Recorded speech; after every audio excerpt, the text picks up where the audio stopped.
This podcast is brought to you in part by P&P Games, your online source for everything video games. Visit their website at pnpgames.com or at one of their 3 retail locations in Winnipeg, Manitoba. Let's get started.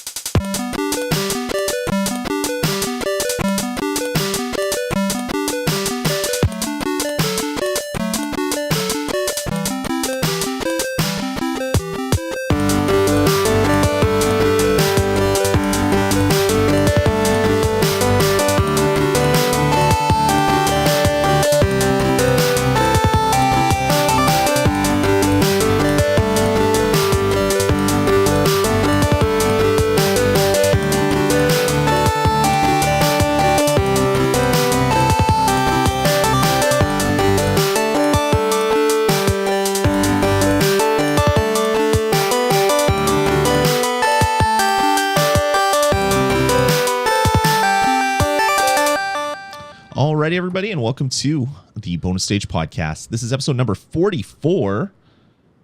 We're recording this one live on Friday, September 20th, 2013. As always, I'm your host, Lloyd Hannison, and joining me this week, Jeff Ward. Jeff, how are you doing? Doing good. Still coming down off a cold, still a little bit sick, but feeling a hell of a lot better than I did last week, which is good. And I got some of that that great video game medicine this week, which is it's always a good way to pick yourself up It is murdering hundreds of innocent civilians. Except when you have a migraine. Yeah, well, they do scream loud. Yeah. So I had a crazy migraine today. I'm feeling better. That's good. I can open my eyes now, which is a nice thing. So, but yeah, unfortunately, I didn't get to have any of that medicine because I had to lay in a quiet room with the lights off. Brutal. And then you feel better, you come out, you watch a Bomber game, and you get another migraine. And now I'm depressed. All right, well, let's get into the show. This one's going to be a special for you guys. We're going to do a Grand Theft Auto 5 special, which is going to be a spoiler-free review. Not a review, a spoiler-free talk on Grand Theft Auto 5. It can't be a review because we have not beat it yet because it is that large of a game. It is huge, and we're going to get into it, and we're going to talk about it. Both Jeff and I picked it up. I picked it up on release night at midnight launch. Jeff picked it up sometime the next day, and we both have taken bites out of the game over the last week or so, and we're both really, really, really enjoying it. So really enjoying it. It is really good. So we're going to talk about GTA 5. We're going to do it spoiler free. We're going to talk about some stuff that we've been doing in the game, and but even before that, I think we're going to kind of take a journey back in time. Yeah, let's go back in the Wayback Machine. So yeah, let's do that. Let's talk about Grand Theft Auto as a franchise. Jeff, what was the first GTA game that you played? The first one that I ever played was Grand Theft Auto 3, but I don't think it really counts because I went to a friend's place, right? And he was like, hey, you want to play Grand Theft Auto? And I was like, sure. Played it. I think it was like 20 or 30 minutes, and then we went and like rode bikes or something afterwards, right? So the first one I had a real experience with was Vice City. And I really loved it, although it was extremely frustrating because it was still, I think it maybe was built a little bit too big for what the consoles could do at the time. My brother had a copy of it on the original Xbox. It still played really well. I remember the streets being so, like, you get in a car and you'd want to drive, but the streets were like an S the entire way. So it was really tough to get up to any kind of speed, and driving still, didn't feel as good, certainly nowhere near what it feels like now in GTA 5. And but I remember very vividly, there's a mission where you have to go, and at some point you're like kind of driving away from the cops, and you go through like a shopping mall, and like you're driving through it, and there's like just people everywhere. And I remember just like, this is insane. Like I'm like playing a scene that's right out of the Blues Brothers, and it's just like the craziest kind of mayhem that I'd never imagined in a million years that I'd be playing something so off the wall. And like, it was a ton of fun, but you knew that like this is a really bad thing I'm doing. A series of horrible things that are going on, like I'm barreling through a shopping mall. I'm indiscriminately running over women and children, and guys are just flying all over the place. And, I would click I can't remember what button it was to make it look behind you. I think it was like either the white or black button at that point. But you'd look behind, and there's like like the flying V from the Mighty Ducks and cop cars behind you, just relentlessly pursuing you. But it was a ton of fun. You felt like it was Frank Vercetti in that game, I think, was the main character. I believe so. Yeah. Yeah, and you felt like Scarface. The setting was fantastic. I mean, I loved that Vice Cops kind of like 80s vibe to it. Everybody's wearing tropical Tony Vercetti. There you go. I think that's Sinister. And the Sinister in the chat room is our fact checker, by the way. When this guy's not here, we get everything wrong. Tommy Vercetti. Tommy, yes. So we're close. We're hitting on each side of the actual name. You got that. Okay, just talk for one more second. I want to go grab a little tiny piece of paper for later in the show. I will be right back. So I remember like everyone's wearing tropical Hawaiian shirts, and you're in this big mansion, and you're trying to just like basically be this like massive like kingpin in the city. And I remember what I like to do is when I first start a GTA game, right? I try to drive like by the rule of the law, and then after the first 8 maybe intersections, you're like, okay, screw this, and you're just barreling through everyone. And I mean, it was a really crazy experience, and Vice City was kind of the first. I think it was the first open world game that I ever played to that extent, and I was just blown away by how, I mean, just like. Not that I knew it at the time, but looking back, like how much of an achievement a game like that is, mm-hmm. And I think each Grand Theft Auto that has come after it has only taken that grand achievement and made it bigger and more spectacular. It's a really, really interesting series, and as we'll talk about a little bit later in the show, quite a polarizing game as well too. Right. Yeah. So what was the first one you played? Oh well, I played the original. On the PC way back in the day when it first came out, 97 or whatever. And I even played the Game Boy Color version of it, which was horrible. Nice. Which was incredibly horrible. And then I played GTA 2, probably on my PS1 or my Dreamcast. And then I played Grand Theft Auto 3, which was like, it was written about in all the magazines. And it was like, this is going to be the best game ever, and it's going to be 3D. And the game came out, and it was amazing to walk around in a full 3D world. But I didn't beat Grand Theft Auto 3. I got to a point where I just tired of it for whatever reason. And then when I picked up GTA Vice City, that was my game. That was like the ultimate experience of Grand Theft Auto for me. Like I love the 80s. I love 80s music. A kid that grew up in the 80s, this like kind of really hit home for me. I used to love watching. The music was great in that movie. In that game. It was amazing. Like I listen to the soundtrack all the time now, like just to get all that vibe, and it brings back like thoughts and memories of playing the game, which is crazy. I used to love watching Miami Vice, like all that stuff. And this game, like in the trailers, like you have the speedboats, and you have like Iran playing in the background, and that is just like, holy crap, this is my childhood in a game. Except my childhood wasn't filled with shooting people in the face or running cocaine or blowing up buildings or cops. So, but everything else was my childhood in a nutshell. Loved the hell out of GTA Vice City.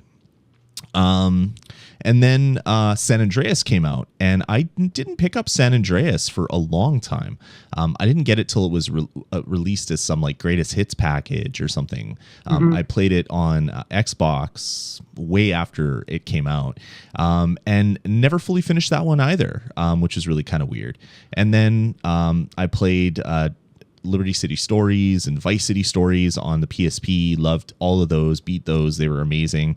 And then GTA 4 came out, and picked it up. I have the I bought the deluxe edition that came with the lockbox and the duffel bag and all that stuff. And oh yeah, I remember that. and yeah. I loved everything about the game, but I didn't beat GTA 4. So I have this weird relationship with GTA where I love the open worldness, but for some reason I lose interest a part way through.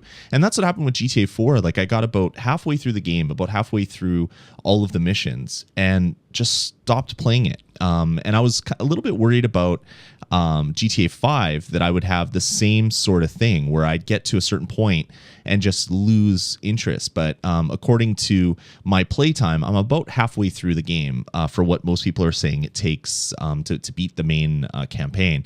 Mm-hmm. And I love everything about it, and I don't see myself quitting anytime soon. So I don't know, maybe it's kind of like a flip-flop thing where one comes out I beat it, the next one comes out I don't, which is weird because it's not like these games come out every year. So yeah, that's true. I mean, they take the gap between 4 and 5 is like 5 years, Yep. right? I mean, Yep. 2009 or 2008 was 2008. 4. So that's a long time. And yeah, they did do Ballad of Gay Tony and the Lost, Which I never played. the biker deal. So I never played those either. Yeah. And I think there's for me anyway, there's a little bit of Rockstar when it comes to Rockstar games, because they're just so damn big.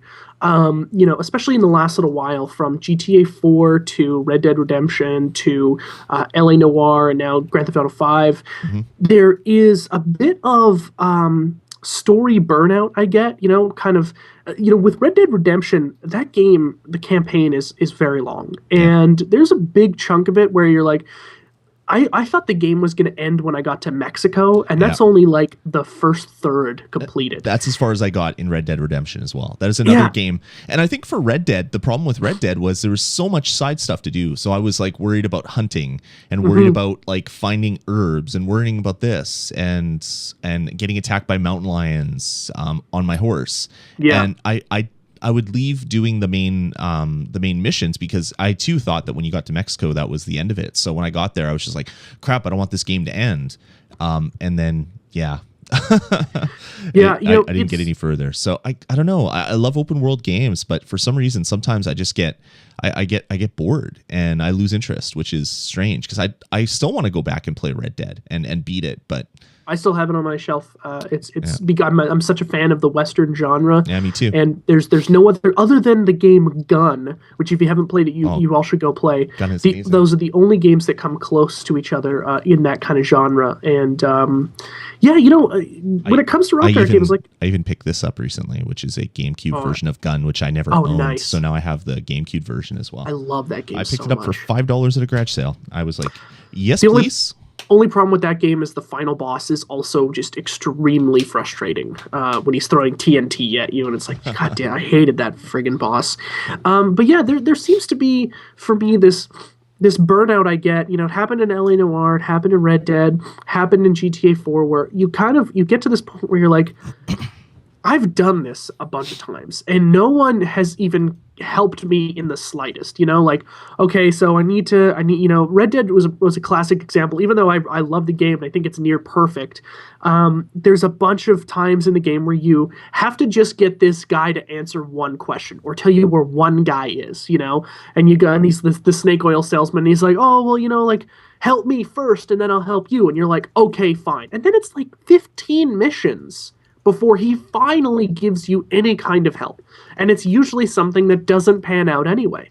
And that kind of stuff ends up burning me out. And I'm not sure if that's just the way Rockstar likes to kind of structure their stories, but there's eventually this kind of this sense of burnout, where I'm like, there's so much to do here. And I feel like I'm just spinning my wheels in the story, and in the case of Grand Theft Auto 5, as we'll talk about when we review it later in the show, I mean, there is a ton of stuff to do, and a lot of it, in fact, I haven't found a side mission or a side activity that I don't enjoy yet. Mm-hmm. So, I mean, there's a ton of stuff to do in these worlds, and they're all very impressive. I think we can maybe even count LA Noire as out of this kind of Rockstar game because it was done by Team Bondi, and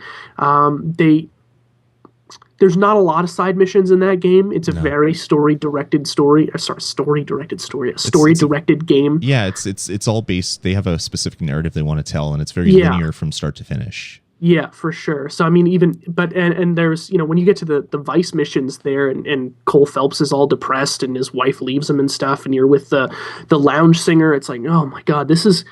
I mean, it's still fun and it's still interesting, but like you get exhausted playing it, right?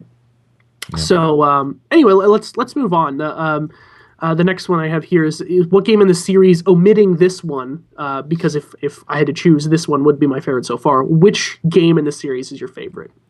Vice City, easily. Vice City. I love the setting. I love the music. I love the missions. I love the fact that I played it on the Xbox first, I think, or maybe it was a PS2, and then I've played it multiple times because I played Vice City Stories on my PSP multiple times.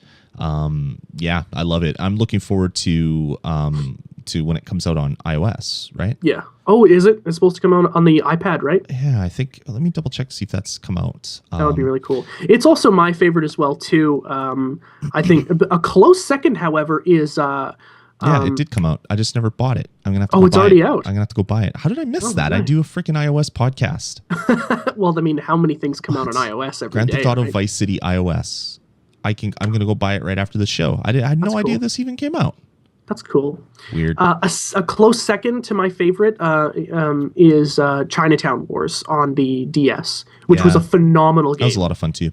Yeah, if you haven't played that one, you have to check it out because what they did with the hardware inside of the DS was honestly some of the most impressive design I've ever seen in my life. The implementation of the touchscreen to pick locks, to cut lines of coke, to divvy up your drugs to your drug dealers. I mean, it was fantastic, and it looked great, and it played great, and it had a great soundtrack. It was one of those ones that like you would be doing a disservice if you didn't plug in headphones to the DS to listen to the soundtrack and to listen to the sound design. And that one's available on iOS as well. You can play it on your Nice. iPad, and it's crazy awesome on that as well. Yeah, so Vice City, close second, Chinatown Wars.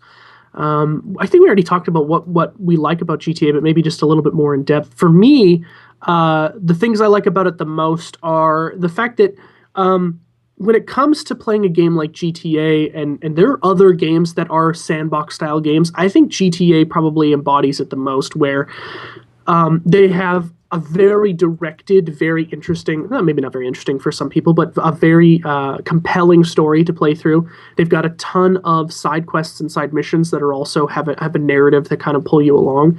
They've got a ton of other activities like playing tennis, going to a movie, eating a hot dog on the beach, bowling, going on dates with girls, and strip clubs and all that kind of stuff. That's also really fun. But the thing that I think sets a GTA series apart, and maybe even just kind of Rockstar games in general for the most part, is the fact that there's such an overwhelming way to make your own fun. Be that just mowing people down and getting a ton of cops on you, or going up to the highest peak on an ATV and driving down the hillside, or in GTA 4 with the social club, getting your friends to join in Liberty City and just like racing and just causing a bunch of mayhem.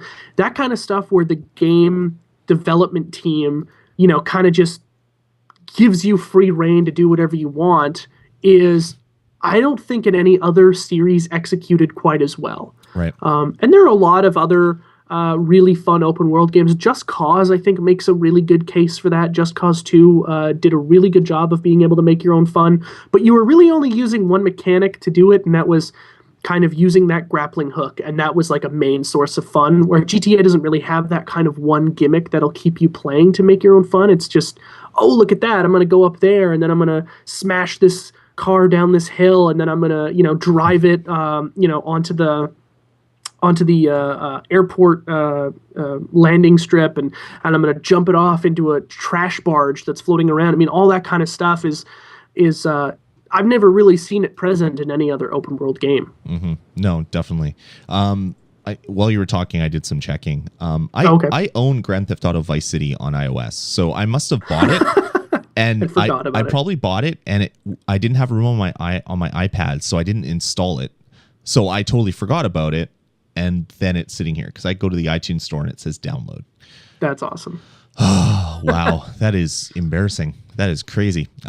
Maybe, do you think you maybe have played it and then just forgot about it? I don't think so.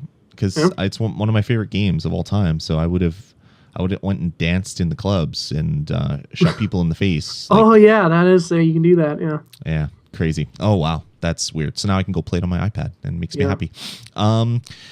So yeah, talking about open world games and GTA, I feel the same way as you, Jeff. Like I love the fact that it's an open world, and you can make your own fun. Like playing GTA 5 the other day, Kara came down after she was done work, and I basically would drive around, get in a bunch of crap, shoot a bunch of people, blow up a bunch of cars, and then race away from the cops at like 4 or 5 stars, and then hide and wait until it went down, and then I'd go do it again and over and over and over. I must have done that for about an hour straight, just finding new ridiculous things to do, and that's the fun thing. And the best part about it is you die and you walk out of the hospital, and you spend your $50 or $80 or whatever it is, and you're good to go. And it's like nothing ever happened. Like you can have fun without impacting the story, especially in GTA 5.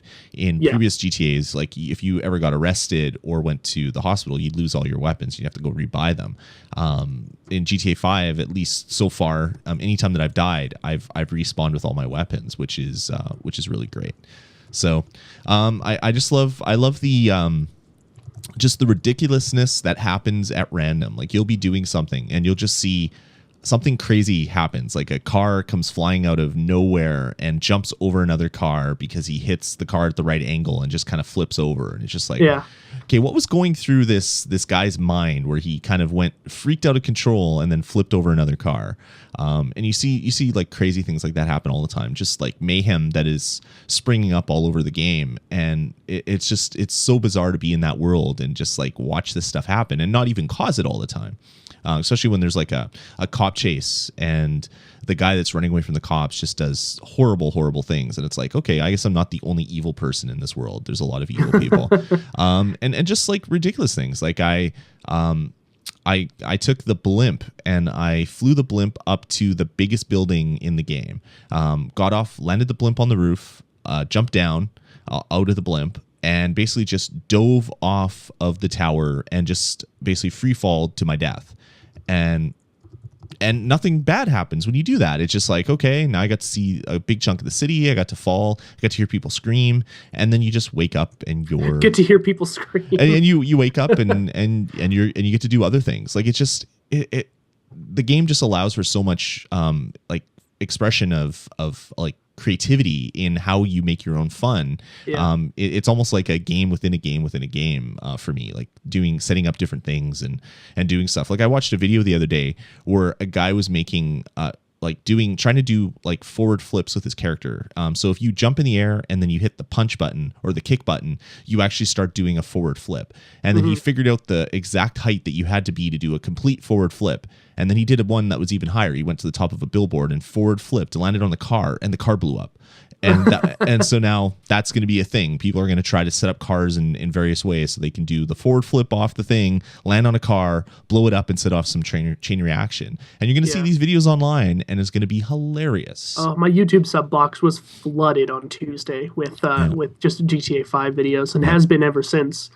And it's fun to kind of share these moments as well too. Like if I wasn't so into playing the game, I would have captured a bunch with my HD PVR and edited some videos together. But I just want to play the game too much. Like I've also got other things to edit that people are paying me to do. So it's maybe a little bit frivolous, but it is such a fun environment to just be a part of. And the fact that there are no, this is what kind of starts that conversation about, is the violence too much? Is it too over the top? Are you allowed too much freedom inside of a game? Does this stuff make you more violent? I think if you just listen to Lloyd and I talk, none of us seem like we're psychopaths. Like I don't think that this is going to turn anyone into like a murderer or anything like that. And it's just, it does sound weird to say, yeah, it's fun to take a car as fast as you can down the sidewalk and mow down a bunch of pedestrians, but it is in a very dark way fun, you know? Yeah. And it sounds weird to say it and it sounds weird to hear it, but it is kind of just this thing you could never do in real life, and you can. Sinister says, "I'm a psychopath. I'm not fooling anyone." That's a good part. You could never do it in real life, and here it's just it's not uncanny valley, right? Like it's just a touch below realistic that it's funny. Mm-hmm. And I don't know. I hear people complain about games and they're ruining our youth, and it's like, you know what? It's a game. You're not doing any of this stuff. Like some people say that games are good because if anybody had like crazy tendencies and they wanted to go shoot someone in the head, they would go do it in a game and that would take away that urge. I find that kind of hard to believe. If you're a psychopath, I don't think anything would have taken away that urge except you going out and shooting someone. But I think they just allow you to have fun. Like you're existing in a world. You're playing a character that isn't you. You can have fun without some sort of moral compass screaming at you for doing what you did. Like, there's funny things like making a car flip over, land on another car, and then people get out and start shooting at you. I mean, that's funny because that wouldn't happen in real life. For one, a car would never leave the ground like that. And for two, if a car left the ground and landed on another car, the guy wouldn't just get out, pull out a gun and start shooting at you. He would be dead probably. Like it's a game. So you hear about all the arguments. Like there was I think it was a senator in the States, or maybe just someone that's running for, or someone that's in power at a city that wants to create a violent game registry. It's like, what? Are you kidding me? You won't even look at regulating guns in your country, but you want to make a registry for a game. What about violent movies? What about violent books? What about violent short stories that people write in their diaries? Yeah, do you have the case for those have already diaries? been made years ago, right? Like, I mean, it was well, before it was video games, it was movies, and then it was or music, and then movies, and then books. And how did that go? Like, I mean, there's still libraries here. Like, there's still schools in Canada that won't let you read Uncle Tom's Cabin because it has the N-word in it. Yeah. It happens to be a fantastic piece of literature, but you know what? That's too much. Yeah. And that's kind of the censorship stuff we're going to deal with basically forever. I never see that stuff going away. I never see people being maybe mature enough to handle that conversation without being polarized one side or the other. Here I feel like we do a pretty good job of maybe even try to analyze the other side, although it's tough to do sometimes. I do see where people are coming from in a way that, like, if you were to flip the argument around and say, okay, video games, do they incite violence? I would say my gut reaction would be to say no, although there hasn't been like really any big formal study that says otherwise. I think it's a bit unbelievable to suggest that if I play this game, it's going to flip a switch in my head and say, yeah, now I'm a killer. Yeah. Maybe if somebody was already on edge, could it push someone over? I still don't see it, right? No. But then I think just look back. I guess Bugs Bunny was really big in the 50s, 60s, and 70s, and look at that rash of deaths where people were dropping anvils on other people's heads. I mean, it was terrible. Like, I don't know.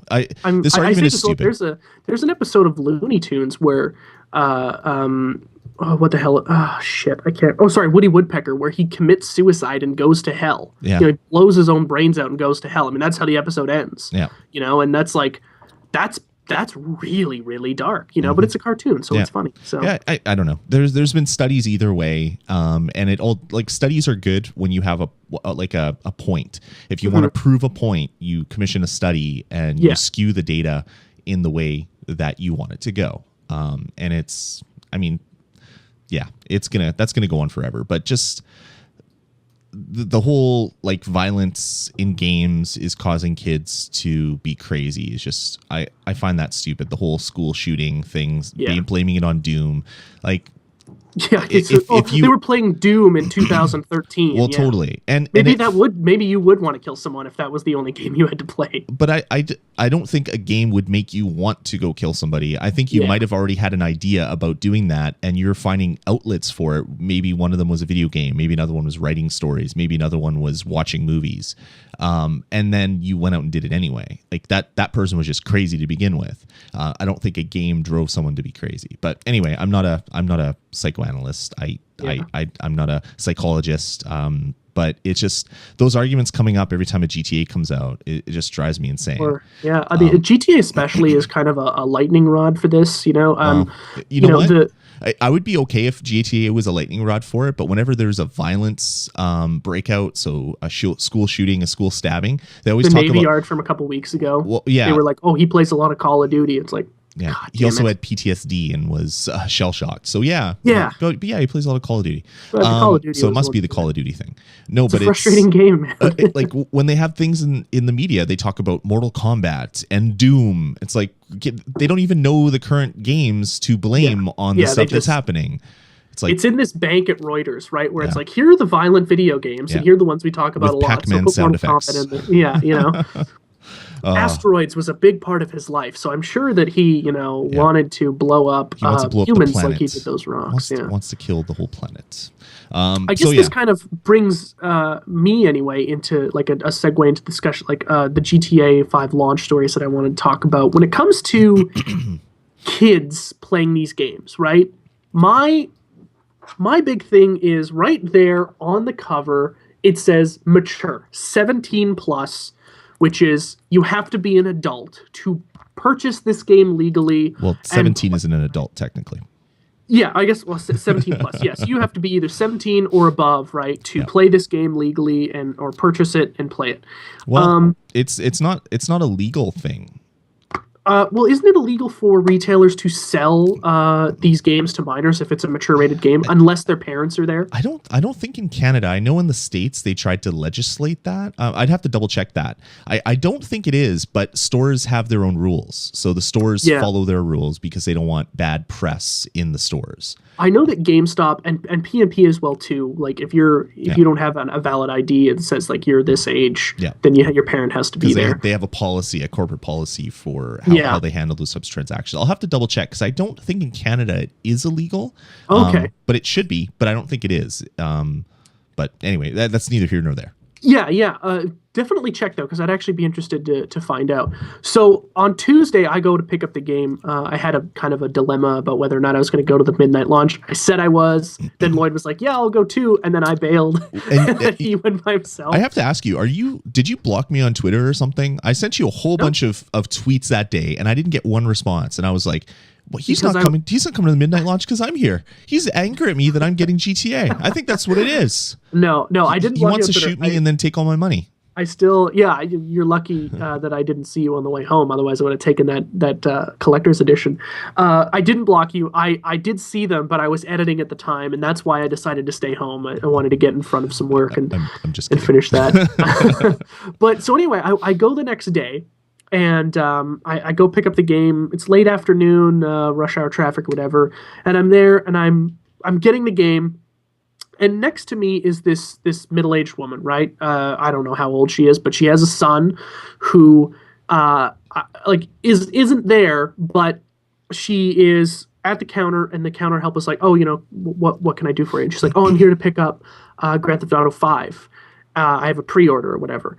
And they go, "Okay," and they pull it out, and while she's paying for it, she's like, "Oh, my son's gonna be so happy! It's for his 8th birthday," and I'm standing there, and I'm the kind of person who doesn't have that filter that tells you, "Hey, Jeff, this is the time where you should shut up."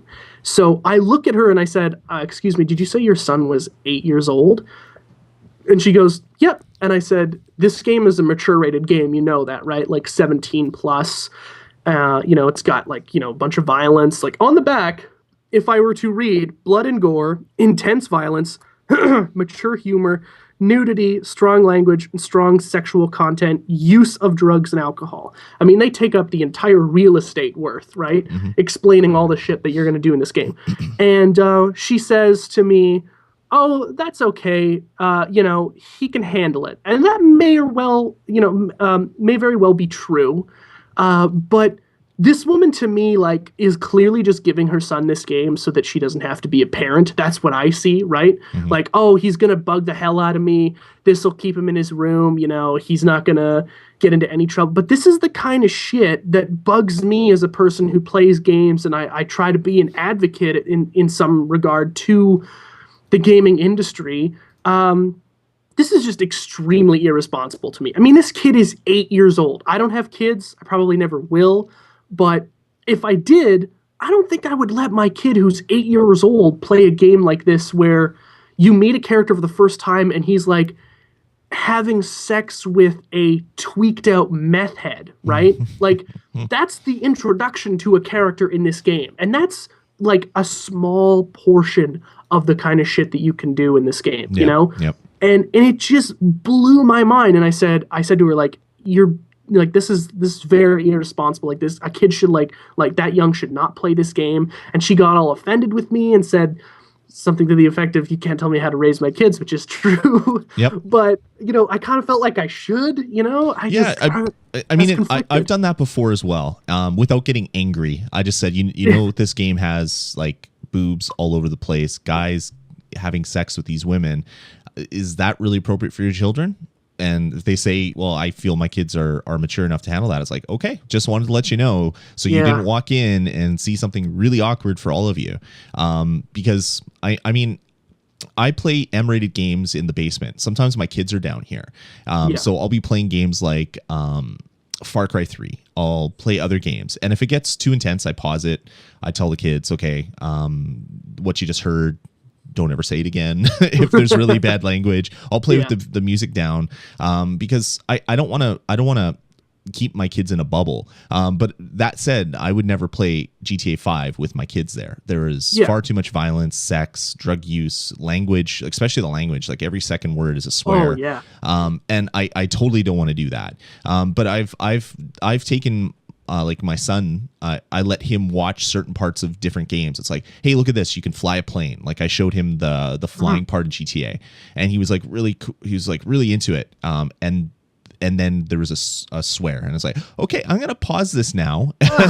And yeah, that is flying. When you're older, maybe we can play together. And he's like, okay, cool. And I'm like, if I'll look for a game that handles like this so that we can play together. He's like, all right, that's good. Because I know my son can handle a lot of things. We watch movies that are PG. Like he's 7, but there are movies where I know he can handle it, and we watch together. Like we watch all of the superhero movies. I have other friends who have kids that are way older than mine that won't even let their kids watch the Avengers because it's too violent. So everybody has their own sort of level for things. But personally, I like letting people know, especially for games. It's like, you can do this. You can see a woman giving oral sex to another man. You can actually see it happen. And that is happening on the screen. And if you're okay with your 8-year-old playing that, that's your business.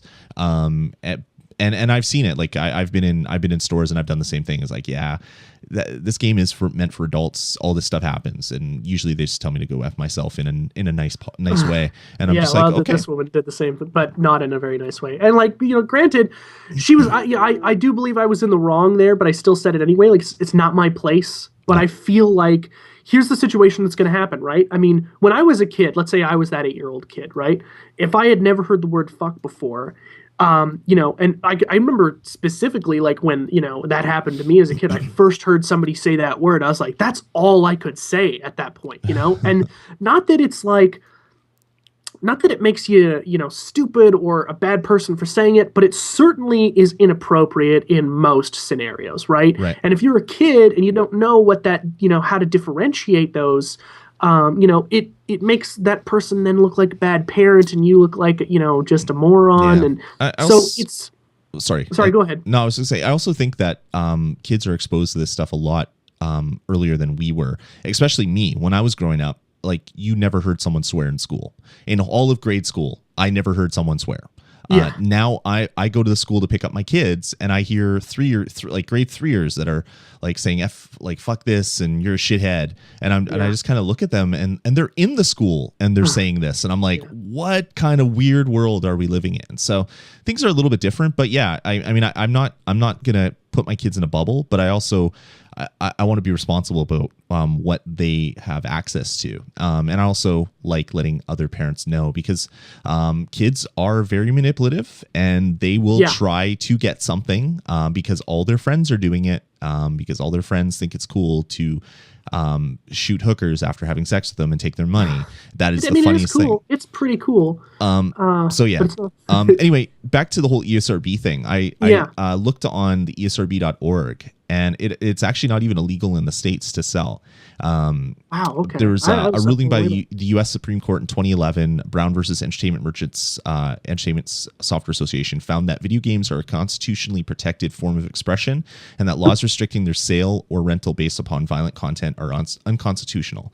That said, the USRB supports retailers' voluntary policies restricting the sale or rental of M or AO titles in the United States and Canada to customers who are at least 17 and 18 years of age, respectively, unless permission from a parent has been attained. So yeah, it doesn't even look like it's illegal in the States. It's just a voluntary thing. And I'm sure like every single large store has their rules about that because they don't want to have the bad press around it. Yeah, for sure. And I mean, I the thing is, I don't think that, again, like this 8-year-old kid who got it for his birthday, he's probably going to be very happy. I don't think he's going to turn out to be a murderer or a bad person or some guy who goes out and gets hookers every night or anything like that. But I do think that, like, and again, I understand that I was in the wrong for attacking this woman, because it's her right to parent her kid however she wants. I think that there is a very weird trend going on right now where if you're a kid, there's just so much stuff out there to play and to, be entertained by. I don't think this woman would ever take her son to see an R-rated movie in the theaters, but for whatever reason, this is okay because it's a video game. It's also she's probably not sitting there with him while he plays it, so she doesn't have to have any of the awkward moments. When you go to an R-rated movie with your kid, there's going to be awkward moments. Yeah, if he was like Trey Too Fast in the chat room saying 12 or 13, maybe it's more appropriate to play a GTA game, but like 8 years old, man, like there's other things you could play that are a lot of fun that are maybe more appropriate for your age. Yeah, I feel like I'm like some freaking old guy, saying, you can't listen to rap music or something like that. But I think it's strange. I don't know. Yeah, no, I mean, my son is 7 and I would never let him play GTA now. I wouldn't let him at 8. But there are some mature games. Like he was, what was he watching me play the other day? I can't remember which game it was, but I was sniping someone. And he was watching me play, and I sniped someone, and I just sat there for a second. I'm like, okay, my 7-year-old just watched me shoot someone's brains out, and I had this real big like moral kind of discussion with myself, and then I decided that's probably not the best thing for me to do with my son, so I stopped the game and we did something else. So yeah, it's easy to forget about that too, because I love games and I love sharing my passion of gaming with my kids. But yeah, like there's certain things where it's like, yeah, this is fun. It's like, oh yeah.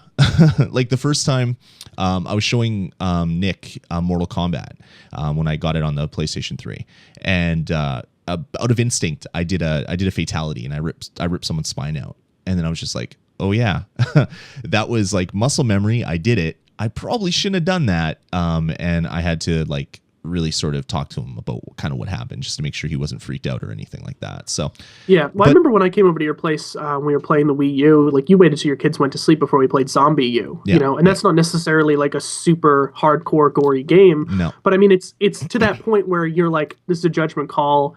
Maybe another time, Yeah, and it doesn't matter what it says on the front of the box. I'm not the type of person that lets like games babysit my children.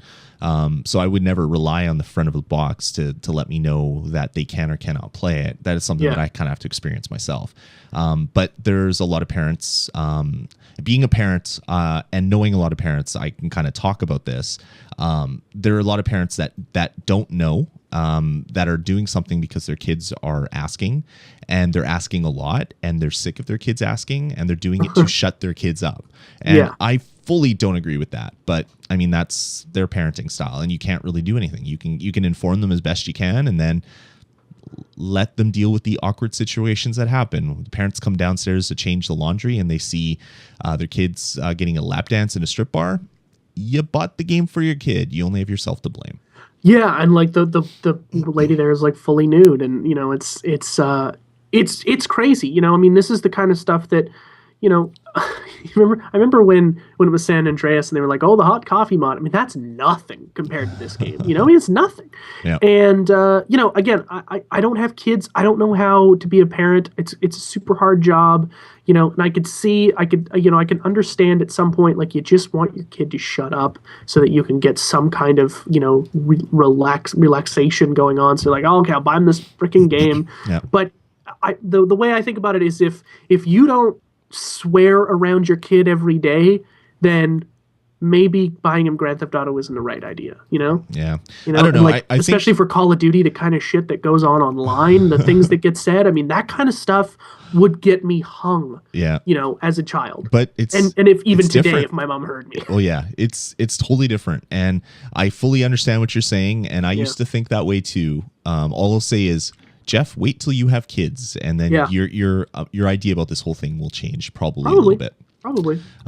Anyway, we had this big rant about something that wasn't even ranty worthy. Yeah. So you had a pretty interesting GTA 5 midnight launch. Yeah. After I abandoned you. Yeah. Well, I went down at the last minute. Like, I didn't want to get there early because I didn't expect there to be a line at P&P. Not because they aren't going to sell that many copies, but just because I thought, like, people would get in, people would come out. It would be quick and easy to go. But it turned out that the store I went to, they must have had like 100 plus people waiting for their copy, which I fully didn't expect that, which is probably my fault. I thought that there'd probably be people that would just show up right at midnight to pick it up, but people were showing up way before that and getting in line. So I got in line at about 11:45. I was pretty much last in line. A few people showed up behind me. So there's 100 people in front of me and me, and then a few people behind me. And I waited in line, and it was slow to go through. And I hadn't done a midnight launch for a while. So I forgot about the whole get there early and not have to deal with the waiting. So I had to deal with the waiting, and I wasn't too happy with myself there. I should have come out half hour, 45 minutes earlier. But it was fun talking with a bunch of people I hadn't seen in a while. There was a guy that was working the door that I hadn't talked to in forever. So it was kind of neat to catch up with him a little bit. One thing that I noticed odd is everybody in line was smoking.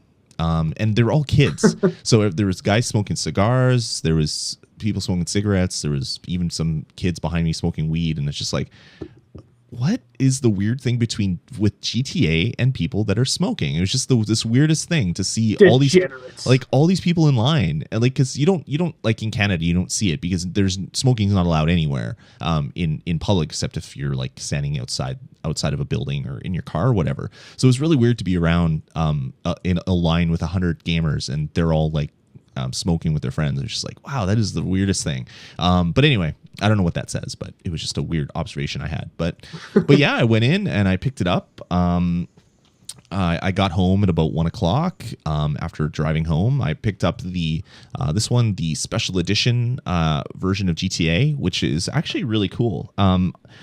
This is the $100 box? This was the $80 box. Oh, okay. So not the one that came with physical, like the hat or whatever. It's the one that just came with the other stuff. And I don't think there was a special edition for Xbox. I think only PS3 had the special edition because a bunch of people asked for the Xbox version, and I heard someone say, "Oh yeah, no, that didn't happen. It wasn't available."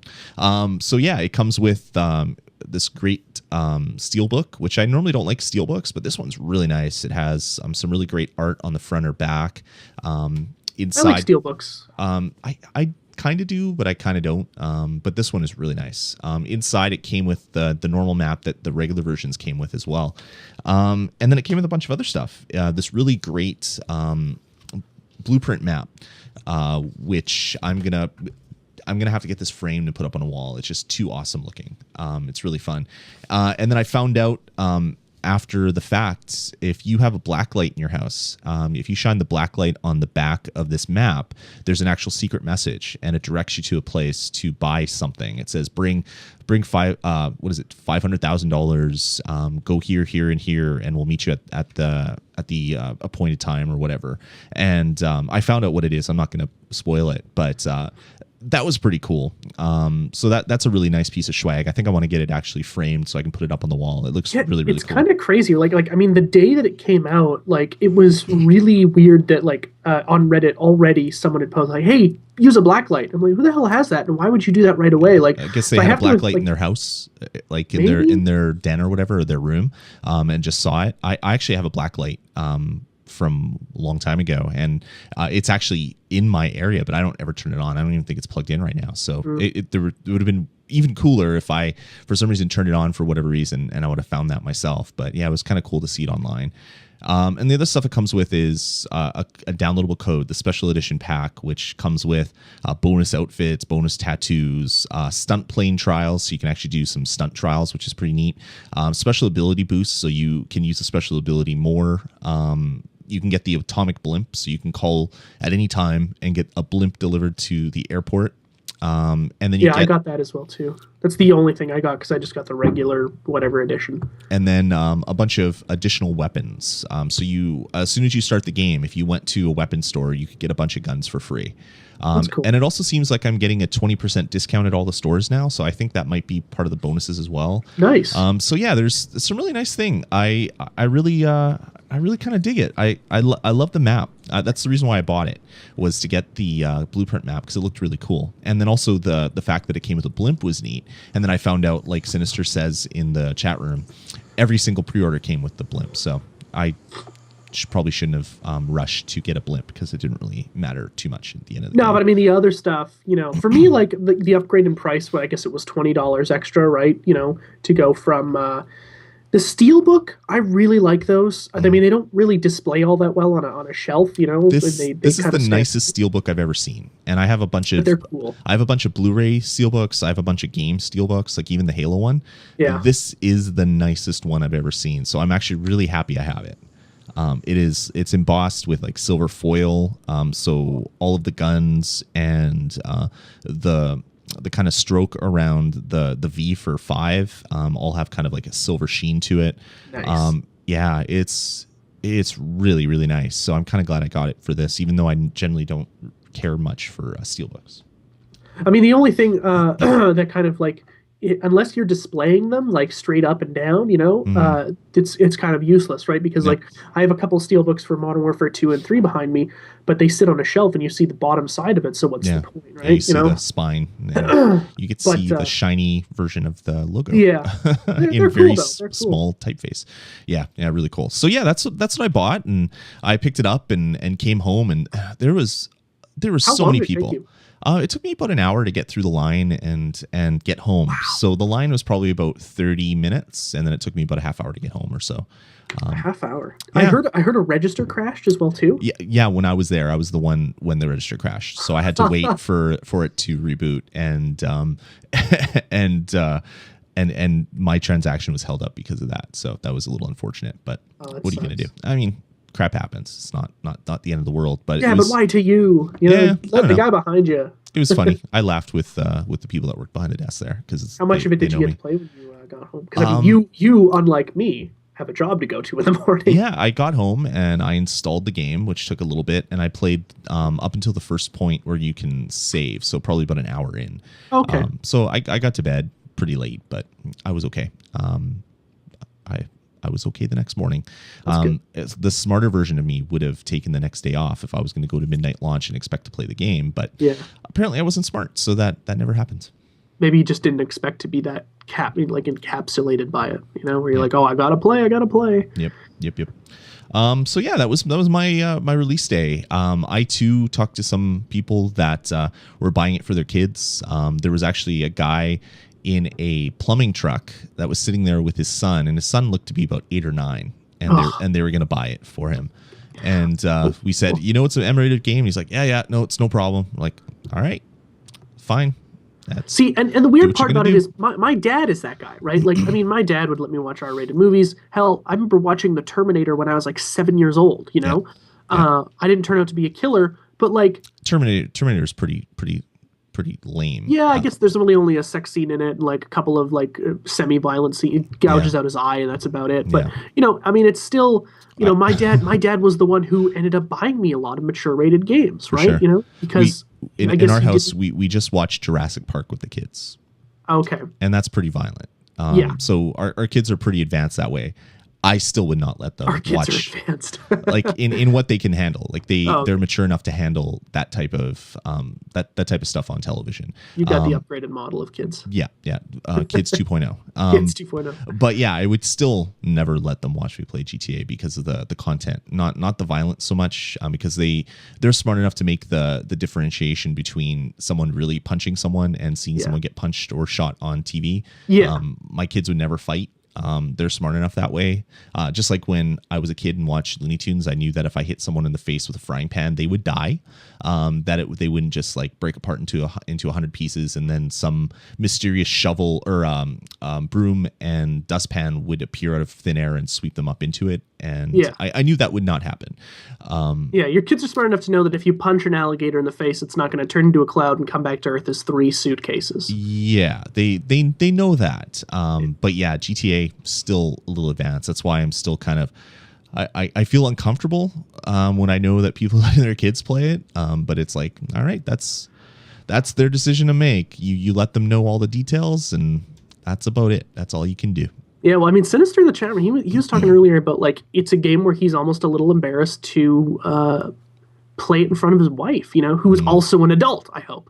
And, that's the kind, it's so extreme in the way that it does everything, right? Like, I'm 25 years old. If my mom walked in and saw me playing GTA, she'd be like, what the hell is that? Like, she's not really aware of how far it tips the scale in some regard. And it's a very, I don't know, I feel very conflicted by, my support of video games being an art form and not corrupting youth. And then, like, maybe at a certain age, you just shouldn't be playing this friggin' game. Well, like, just because some games are art doesn't mean that all games are art. Yeah, that's true, right? Yeah. I mean, just because like the Mona Lisa is a wonderful work of art, it doesn't mean someone throwing paint at a canvas is at the same level. So you don't have to feel Jackson Pollock. Yeah, you don't have to feel too bad about I don't know, GTA being a little bit weird for some people. It doesn't mean that all games are tainted because of that. That's true. Yeah. Yeah. All right, so that's kind of our launch day experiences. Yeah, I don't know. What do you want to do? Do you want to talk about the game? You want to get into news? Do you want to take a little bit of a break and then come back and do the review? Sure. I guess we can do that. Let me queue some stuff up. Boom, boom, boom. I don't think we can do a review since we haven't beaten the game, but we can kind of talk about our experience up until now. Yeah, and short form on the, like, mine will be a review. I'll review what I've played of it, and I will say just go and buy it. Basically that's, I don't think in a week or so when we actually have beaten the game, we'll sit down and do like a full review kind of thing. I just, if you're interested in Grand Theft Auto, you probably already have this friggin' game anyway, as we'll talk about later on. So if you're on the fence, just go buy it. It's a ton of fun. I mean, it really is. Console of choice. Unfortunately, it's not on PC. Just go and play it. It's a lot of fun. But I'd really like to kind of get into it and talk about the gameplay mechanics and what's changed and what's new and all that kind of stuff. So cool. All right. Well, let's take a small little break. We'll be back in a couple minutes, and we'll talk about the game in greater detail, and then maybe get into some amazing news stories that have happened because of GTA. So we'll see you guys in a couple.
All right, we are back. Okay, just gonna turn that down and stop that. All right, so let's chat a little bit about GTA, Jeff. Yeah, it's fun. All I can see is your eyes. Yeah, I was looking down. I became a slouch when the break came on. Yeah, so GTA 5. I mean, it's in terms of comparison from 4 to 5, the game has gone through several upgrades. Most noticeably just the improved engine and the improved graphics. I mean, the game is really quite fantastic to look at. I'm playing it on the Xbox 360. For reference, Lloyd's playing it on the PS3. So I think which is apparently the best platform to play it on if you're looking for graphical fidelity, Jeff. Oh, it has to be. It has to be. That's what I hear from people that did scientific tests online. Yeah, I just don't get that whole complaining. My console's better than your console garbage. Oh, because we're playing the same game. That should be good enough, right? Drives me but insane. Yeah, I mean, it's got to look better on the PS3. The PS3 just has the hardware to kind of push those polygons a little bit farther. Mm-hmm. On the Xbox, although it plays really well, I have noticed a lot of slowdown, a lot of lag. Mostly when it comes to anytime you're swimming or using a boat, it seems like the water and like the chop in the water kind of lags out a little bit. I get some frame rate dips there. And when I'm flying over the city, it seems like things chug every once in a while. They just of get this little bit of dips that go on. Yeah, I haven't noticed that. I've noticed some of the texture streaming that it does. So it streams in the textures as you approach the objects that have those textures on it. And I noticed that if I'm like driving some of the super fast cars and I'm screaming down the freeway, there'll sometimes be some like pop in of full buildings. It's only happened a few times that I've noticed, but I've heard that if you are on the 360 and you've installed the game, the play disc that way, you see it a lot. And apparently if you've downloaded the PSN version, you get a lot more of that as well. I'm playing off disc, so I've only noticed it a few times, and it's a little jarring, but when you think about all that's going into this game, I kind of find it really hard to even nitpick at that at all. I mean, it's such a huge thing for them to kind of sit down there and build, and just to make it work 95% of the time is a monumental achievement, right? I find it hard that it's actually working on this console generation, and it looks that good. It is unbelievably good. Like, it has the fact that you're looking at a scene and you're not just seeing like the 3D objects in front of you. They're applying lighting effects. They're applying screen blur, motion blur, bloom lighting, depending on where you're looking. And it's like 30 frames a second, and it's like silky smooth. It just blows me away. That you can do that. And not only, like, in past GTA games, you're pretty limited in what you can do. If you hit the water, you die. And then there'd be ones where, you can get on a jet ski, and all you can do is stay on that jet ski. If you get knocked off of it, you die. Swimming was you can't swim. You just sink like a friggin' stone. Yeah, you apparently have cement shoes already, and you just don't know it yet. Did you die from drowning in GTA 4? Could you swim in that game? I don't even remember. I can't remember. Yeah.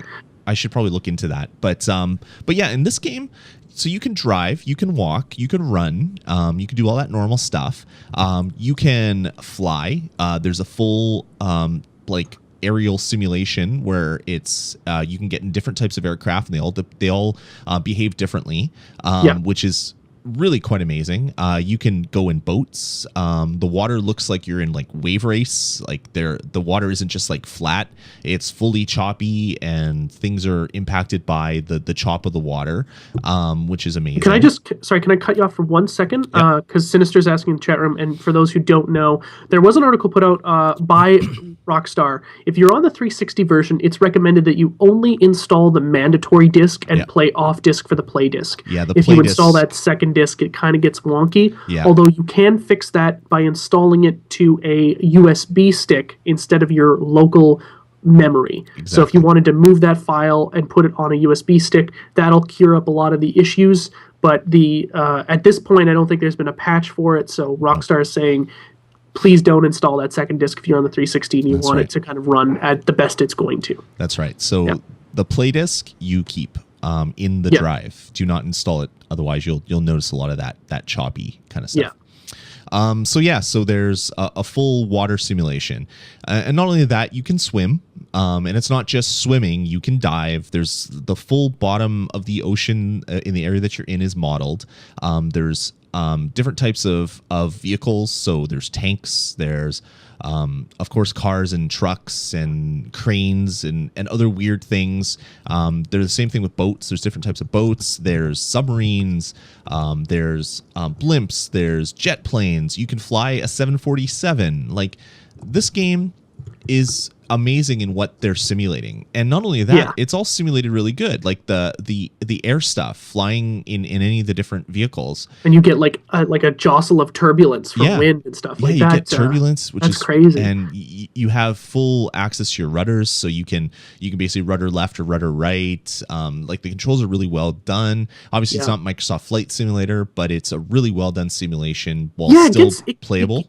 It gets pretty good. You know, if you go to flight school and stuff, which I've been doing a lot of lately, just because I wanted to get better at flying helicopters, flight school has a lot of different challenges for you to basically increase your flying skill, which is I guess we'll talk about that in a few minutes, just increasing your skill set so you can get better at stuff so it becomes easier to do. And all that stuff is really impressive. I mean, you said earlier, and it's a good point you bring up, every vehicle feels like it's different because it actually is. You know, it's not like this car is kind of the same in this set of compact cars and they all go this fast. Now, this one has its own handling and speed, and this one has its own handling and speed, and so on and so forth. And that in itself is very impressive, you know? And it's the fact that, like, not only does each vehicle feel different, but the flight simulator is as good as any flight game that I've played. So if I've played Ace Combat, it feels just as good in this game as it did in Ace Combat.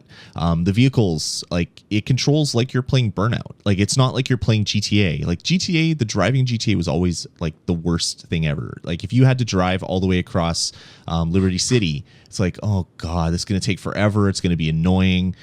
The driving was still fun, but it was like, it wasn't as good as it could have been. You know? It was busted, but not completely busted, just busted enough to make it still fun, but yet annoying. And certainly Liberty City didn't help in that regard, where it's it's New York, it's Manhattan, basically, right? Exactly. And it's just gridlock traffic, and, you know, there's always an intersection with like 50 cars going through, and you're barreling to it at 100 miles an hour. And most intersections have 4 streets. Every intersection had about 18 streets, all converging into one area, which was just really annoying. The driving in this game feels like as good as Burnout. Like, it's fun. It's the cars are very floaty. They're not. It's not a really strict physics model, but you're playing a game where you're driving fast and it works better, right? I mean, it's almost arcadey in a sense, but not really arcadey. Exactly. It's Burnout. It's exactly like Burnout, where you have control of your car and you don't have control of your car at the exact same time. And that's what makes it fun. It is a little troublesome to get used to at the beginning, but you get used to it very quickly. And doing that, your character also gets better as well. So the more you drive, the more near misses and almost accidents you have, the better that skill becomes, making driving just easier, you know, in that regard. And that makes some of the best fun in the game. Like, when you just avoid like impending death, like you somehow do this weird figure 8 weave between vehicles, and it's just like, how did I not die there? I was watching an article, I think it was put up on Kotaku, or maybe it was Polygon, I can't remember, and they were showing some of the flying, and this guy took off with a jet plane because he broke into the army base and stole the jet plane, and he basically lifted off the ground and was flying and then went to turn. But in this game, if you take a plane and you turn sideways, you're not going to keep going straight. You're going to start falling because gravity. That's what happens. And as he was doing that, the guy's like, "Come on, use your rudders, rudder." So he finally kicks into the rudder, starts moving up a little bit, and just scrapes the very edge of his wing on the top of a car. And I'm like, that is the most awesome thing I've ever seen. Like, just the fact that you see like the little burst of sparks when that happened, and it's like, GTA is those experiences. Like, every 5 minutes you're getting in a holy crap moment where something weird happens, something crazy that you could never duplicate again, because it's not, you could never duplicate like the random stuff that all led up to that particular thing happening. Yeah. And Speaking of random stuff, I have on the 360 version, and this is probably going to be a common theme when it comes to 360 versions across the pond or across the majority is I've had a lot of glitches. Like right at the beginning, right at the beginning. That's the crossover between beginning and middle. It's like brunch. It's the beginning. Right at the beginning of the game. I won't spoil it. Again, the spoiler-free discussion here. But you were running away from something, which is very generic. Although you do that 100 times in this game. You're running away from something, and you're driving. Some sort of 4x4 or something, and these cops are coming after you, but they don't know that you're in this vehicle. The vehicle hasn't been made yet, so you're supposed to just drive on by them, and nobody's supposed to notice. The glitch was I hit like an invisible hunk of geometry that was right in my way, and it pushed my car off. So now I'm like on a collision course with the cop car, and we smash into each other. And then the cops that were behind me smash into me. So now I'm pinned between an invisible hunk of geometry and a couple of police cars, and I'm getting gunned down. Like I couldn't even get out of the car. So I got gunned down right away. And there's been a couple of times when I'm driving down a street inside of downtown Los Santos, and you look up at a skyscraper, and it's literally just like it's like it's been painted all beige, like it's just a block of geometry. There's no that's the texture stream bug. Which I've run into a few times. Like I'll be driving under a bridge, and buildings that you can see, but I guess the game thinks that you can't see properly, like fully disappear. And then pop back in, and then they're like really low res for a second, and then they snap into like the fully rendered, self shadowed, specular highlighted, beautiful model. And it's just like, wow, that's really bizarre. Yeah, I remember driving down the street and looking at this building. I'm like, why do they have the Washington Monument in Los Santos? Like that doesn't make any sense. And I realized, it's a skyscraper that hasn't popped in yet. Wow. So I've had that happen a couple of times. But, the thing that's great about this game, and it's a really strong testament to how well it's been built, that kind of shit in another game would have me, like, if that happened in Saints Row, I'd be like, this game's shit. They didn't take their time with it. They rushed it. But GTA 5 has so much other stuff that's fantastic about it. And it's, really top-notch. This is Naughty Dog level. This is a bunch of developers who all they do is live and breathe video games and developing, knocking it out of the park. I can forgive them for this kind of stuff, and any other game I'd be like, F this, I'm taking it back, this is horse shit, The review would be, don't buy it, it's broken, it's busted. I know that eventually a lot of these bugs will be fixed and they'll send out patches and stuff like that, but, it has that same, Skyrim had a ton of bugs as well too.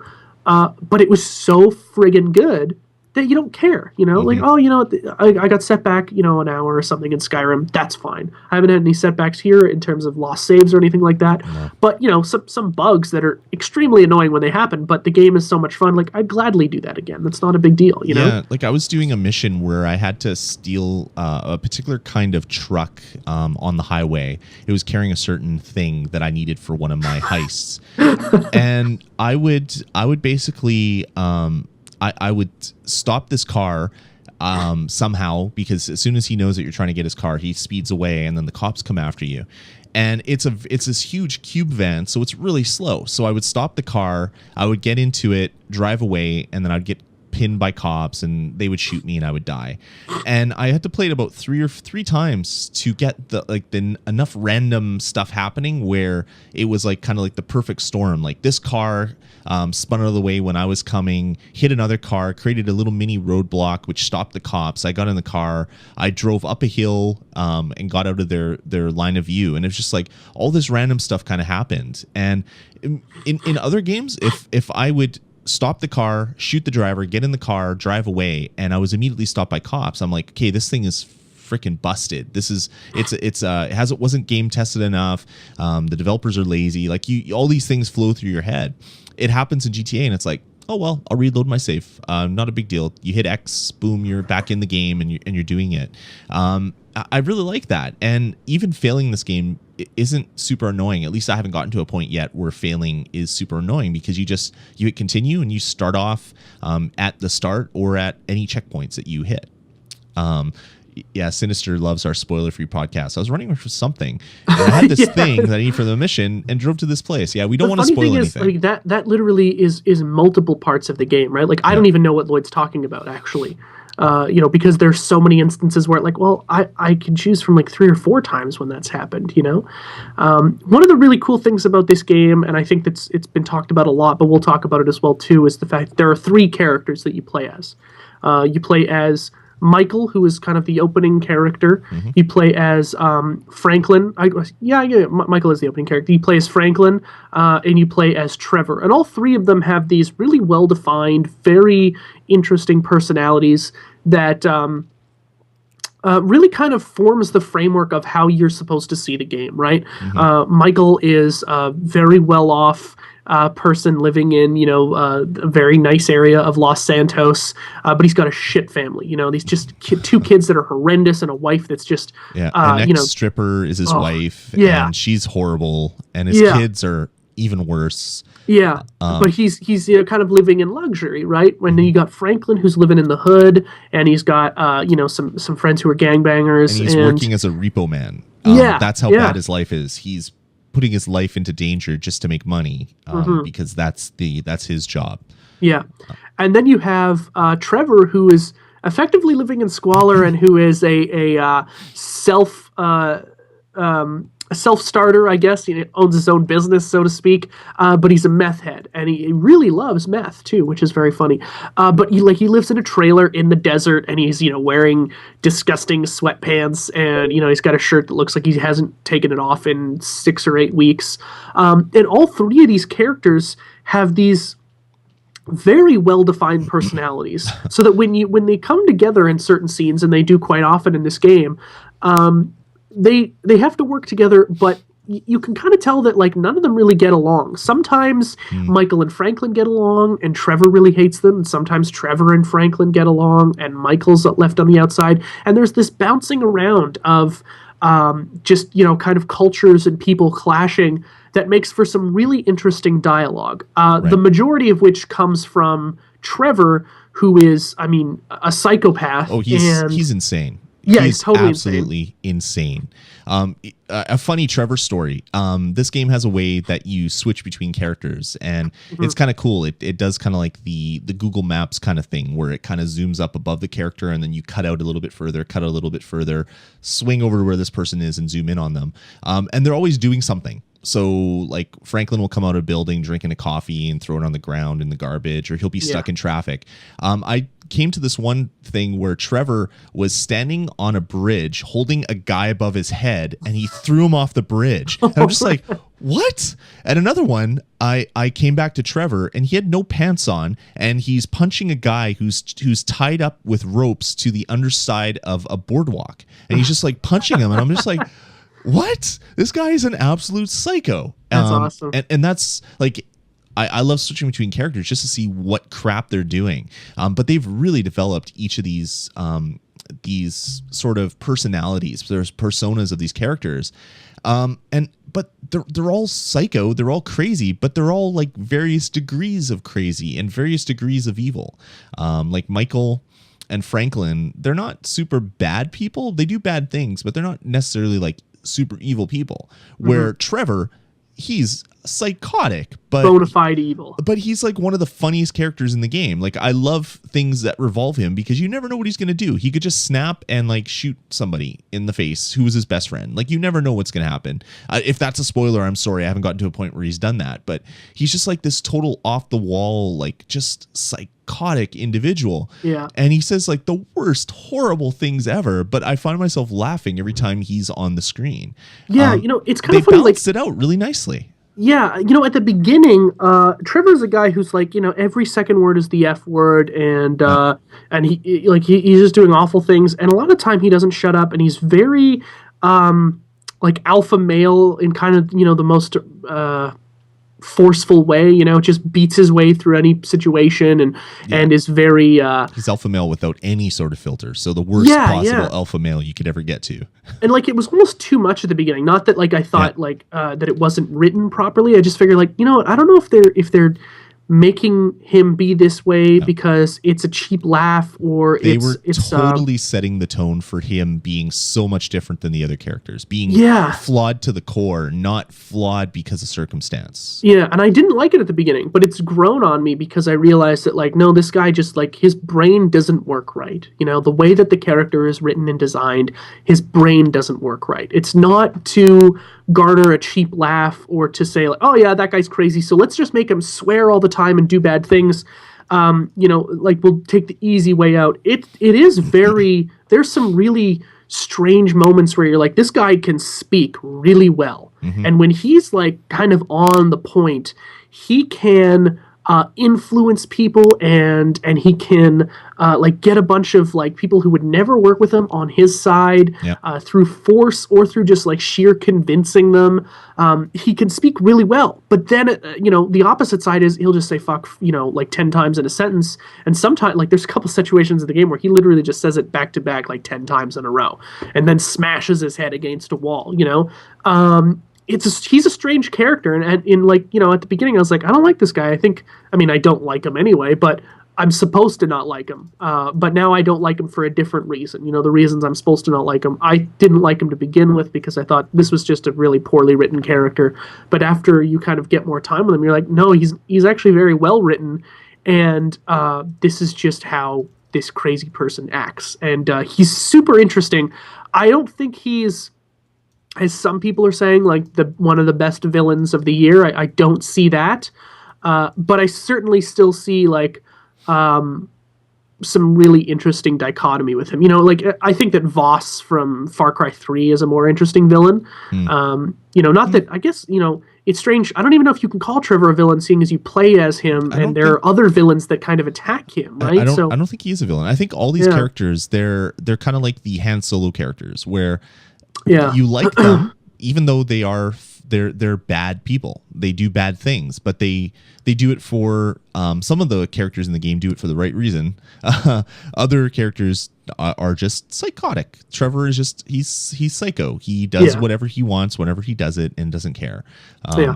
Even at one point in the game, which is, I guess, kind of a spoiler, but not really, he says, "Yeah, like, I don't care if I die. I mean, I'm living in this hellhole. Why should I care if I die if I do this thing?" So it's just like he knows that he's just around to live as best he can, doing all the drugs and all the women and shooting people and taking what he thinks he should have, because that was kind of the hand he was dealt. And he has the luxury of having no morality in his brain. He has no filter that is stopping his body from doing any of the stuff that the crazy that he's thinking. Yeah, and the way you can identify that his character is written smartly is because I think if in maybe any other, maybe I shouldn't say any other, but if someone else were to write this game, it would be easy for them to say, okay, he's a crazy guy, he swears a lot, he does bad things.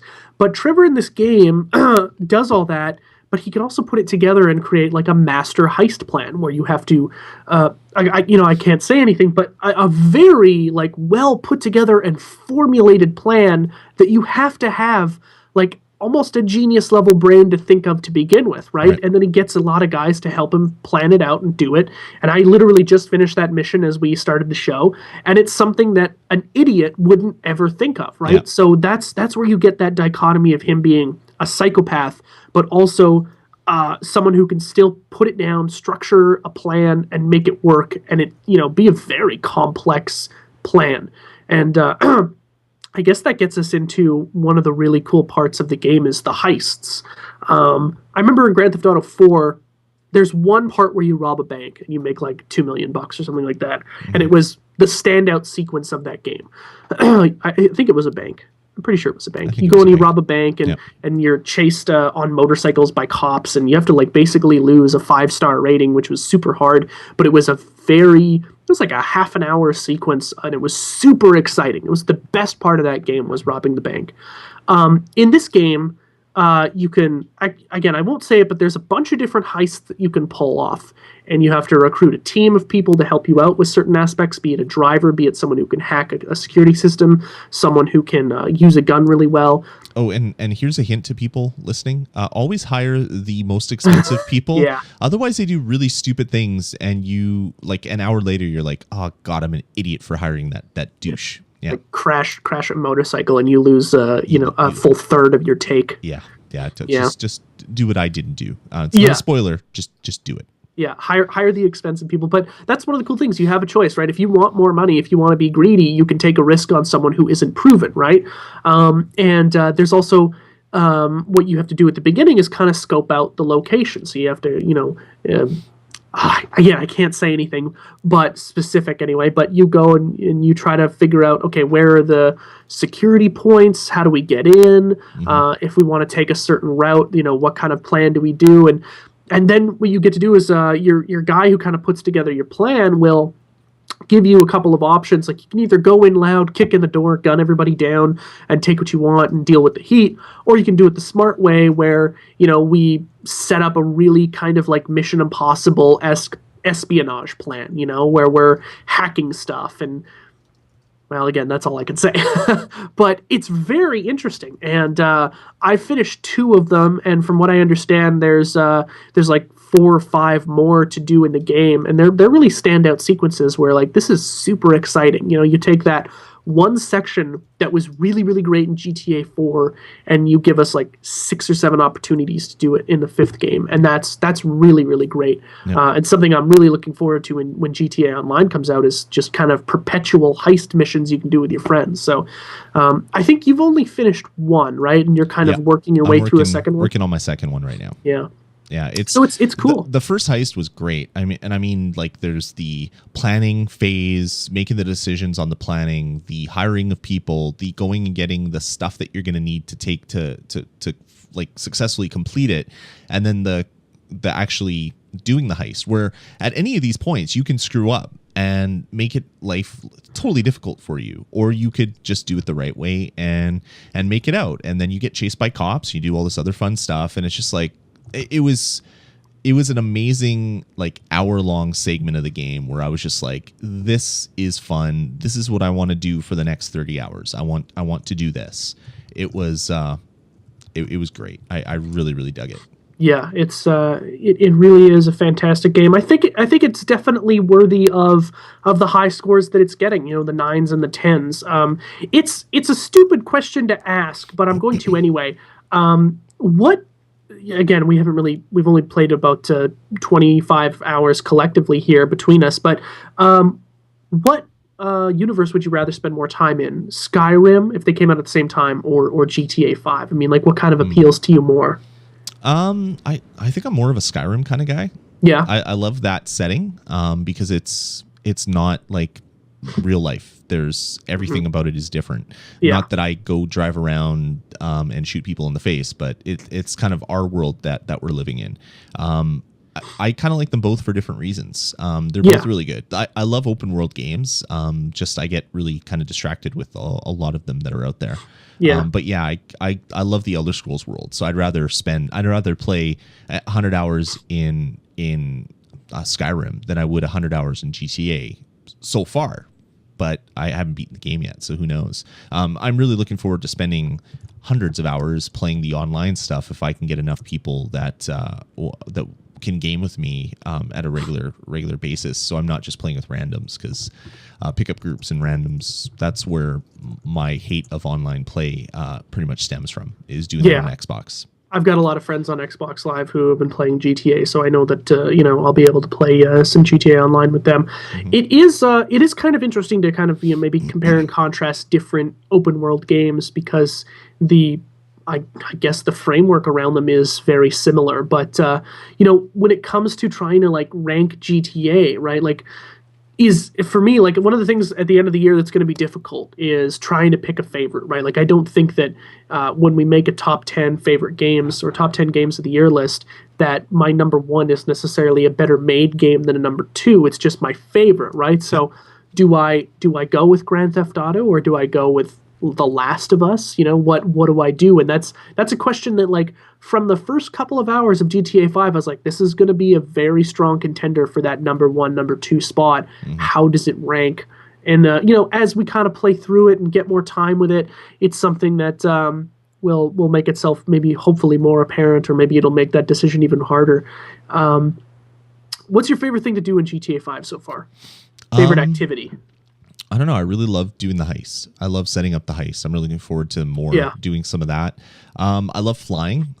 There's missions where you're dropping packages while you're flying. I really dug that. That was a lot of fun.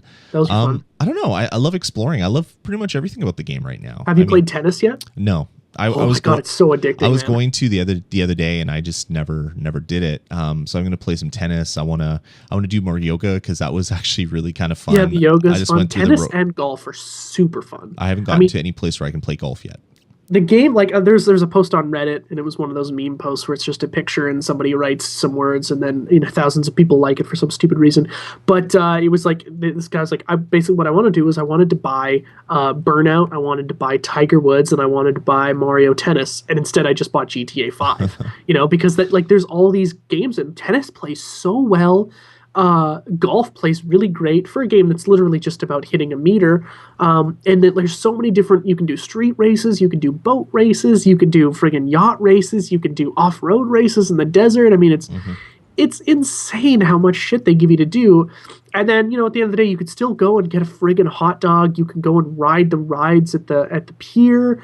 You can go and sit down on your couch and watch TV, which is, I think, in my opinion, Grand Theft Auto is a game that's built around satirizing culture, right? I think it takes all of pop culture, throws it in this big pot and says, how do we make fun of every single piece of all this stuff that is really fun and entertaining, but when you sit back and think about it, it's stupid.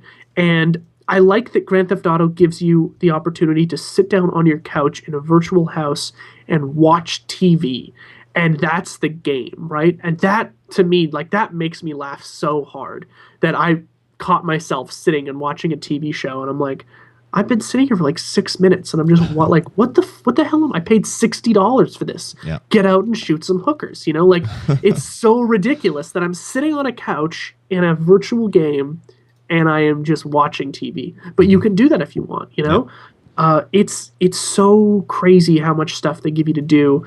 And for $60, like, this is a game that a lot of people now are kind of discussing the pricing games on a sliding scale, right? Where AAA games, that come out like a Grand Theft Auto should be priced this much, and then a game that doesn't really have a proven track record or is done by a lesser company should be priced lower, just so that the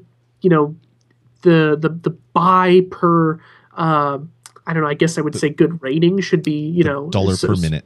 Yeah, something like that, should be kind of adjusted as such. Grand Theft Auto is a game that, just to buy the disc, if it was $80, I would still buy it and think it was a good deal. In fact, if it was mine was $90. Mine was $80. So. Yeah, but you got extra stuff, right? So like, let's say if just buying the disc was $90, would you still buy it, knowing how good it is? That said, I think this is probably going to be the last GTA that will be $60 because I don't think current pricing models are going to hold up in the next console generation. So when GTA 6 comes out, I don't know if it is going to be a $60 game. I think the industry will have changed quite a bit from that point on. Yeah. So then in that case, let's say if the game for the next generation, they're going to start at $80. This game comes out this week, right? And it's like, okay, you know what? This is the first time we're going to do it. $80 for this game. Is it worth it? I don't know. I think so. I honestly think so. I don't know. It all depends. Like, I don't think games are going to be more expensive. I think they're going to be less expensive in the coming generation. Interesting. Because they're going to have to compete with iPhone and Android and iPad games and the lowering of the point of entry for a lot of gamers. Handheld gaming, they're going to have to compete with a lot of that stuff. And I think you're going to get a lot more games that are going to come out at $20 with downloadable content add-ons for $10 or $15 each, which are going to increase your game. So the game that you would pay $60 for will probably end up costing you $60 at the end of the day, but it's going to be in multiple downloadable chunks. That's what my personal feelings are, but we'll see what happens in the next little bit. But yeah, I mean, it's worth whatever the AAA title price is for that. Yeah. If it's $60, if it was $50 way back in the day, $40 before that, it's going to be worth $70 if that's what games become in the next generation. Although I don't think they're going to go up anymore. But yeah, I think it's worth whatever the price is for it. It is a great game, and there's so much to do, and very few games are crafted with love like a GTA. Like they have they spend hundreds of millions of dollars on manpower creating this beautiful world for everybody to live in. It's not just a small team of people that create a game in a year and release it. So I think GTA is always going to be kind of the exception to whatever rule there is, just like the Elder Scrolls. It's a lot different than, say, Call of Duty, which is pushed out every year, or a Madden, which is pushed out every year. It's hard to justify spending more for those games because you're getting them every year. Than a game like this, which can give you 100 hours of content easily. Like, I think the developer said before this game came out that if you do all the main missions, if you do all of the content, you're going to have about 100 hours plus of gameplay with the game. And that's not even going to be everything, because there's other things you can do. You can keep racing. You can keep going into random sort of things. But if you do all of the main missions and side quests, it's going to be a 100-hour game. That is a crap load of content, and that's not even the online stuff, which is going to be 450 different missions you can complete in that game. That's going to take you hundreds of hours to complete as well, which you get for free when you buy this. Totally. It's really crazy. I mean, it's ridiculous. When we talk about the level of detail, I mean, if you've just sat down and kind of listened to the talk radio station on your radio dial. By the way, pro tip, if you're playing it now, listen to talk radio, because they say a lot about the stock market, which is something we haven't talked about. You can go online and invest, if you're Michael, in stocks. And I guess if you're any character, really, just use the internet browser on the phone. And they give you tips on what'll make you a lot of money. And that's also really cool. Just like investing in the stock market in the game on your phone is really cool, and making your money work for you while you're out there working for more money. But the talk radio is so great. It's so funny, and like there's so many great like radio ads. Like there's this one for bottled water, where it just tries to make it seem like, you know, you're basically a poor loser if you're not drinking bottled water. And there's some sort of line like, if you're worried about fitness, or if you at least want to look like you work out, then you should be buying bottled water. And it's just like this great satirizing of culture and just like the world we live in, and you know, the life hacker stuff with the you know, the iFruit phone, and you know, talking about how Facebook is like invading our lives all the time. And there's a section of the game where you go to the life hacker office, and just the dialogue of people talking around you, where you can literally walk by all this great dialogue, and people are just like being like kind of a very life invader, sorry, not life hacker, like very real, but in a satirical way. Like I can hear people in my own life having that same conversation, you know? And that's really fantastic. I mean, that, like, talking about having your thumb on the pulse of a generation, and GTA really encapsulates that. Totally. And that's always been the GTA thing, is making fun of everybody. Like the best part of GTA has always been the commercials. Although I'm having a problem. Maybe not the best part, but it's certainly a very high point. Oh, for me, the most laughter I ever had with GTA games is listening to the commercials. I mean, that was just so much fun. Listening to the crazy talk radio, like all the crazy like lampooning of people that are on Fox News, and the cultists for like Scientologists or whatever, like all the stuff they do with that. It's always like super funny, kind of a take on that stuff.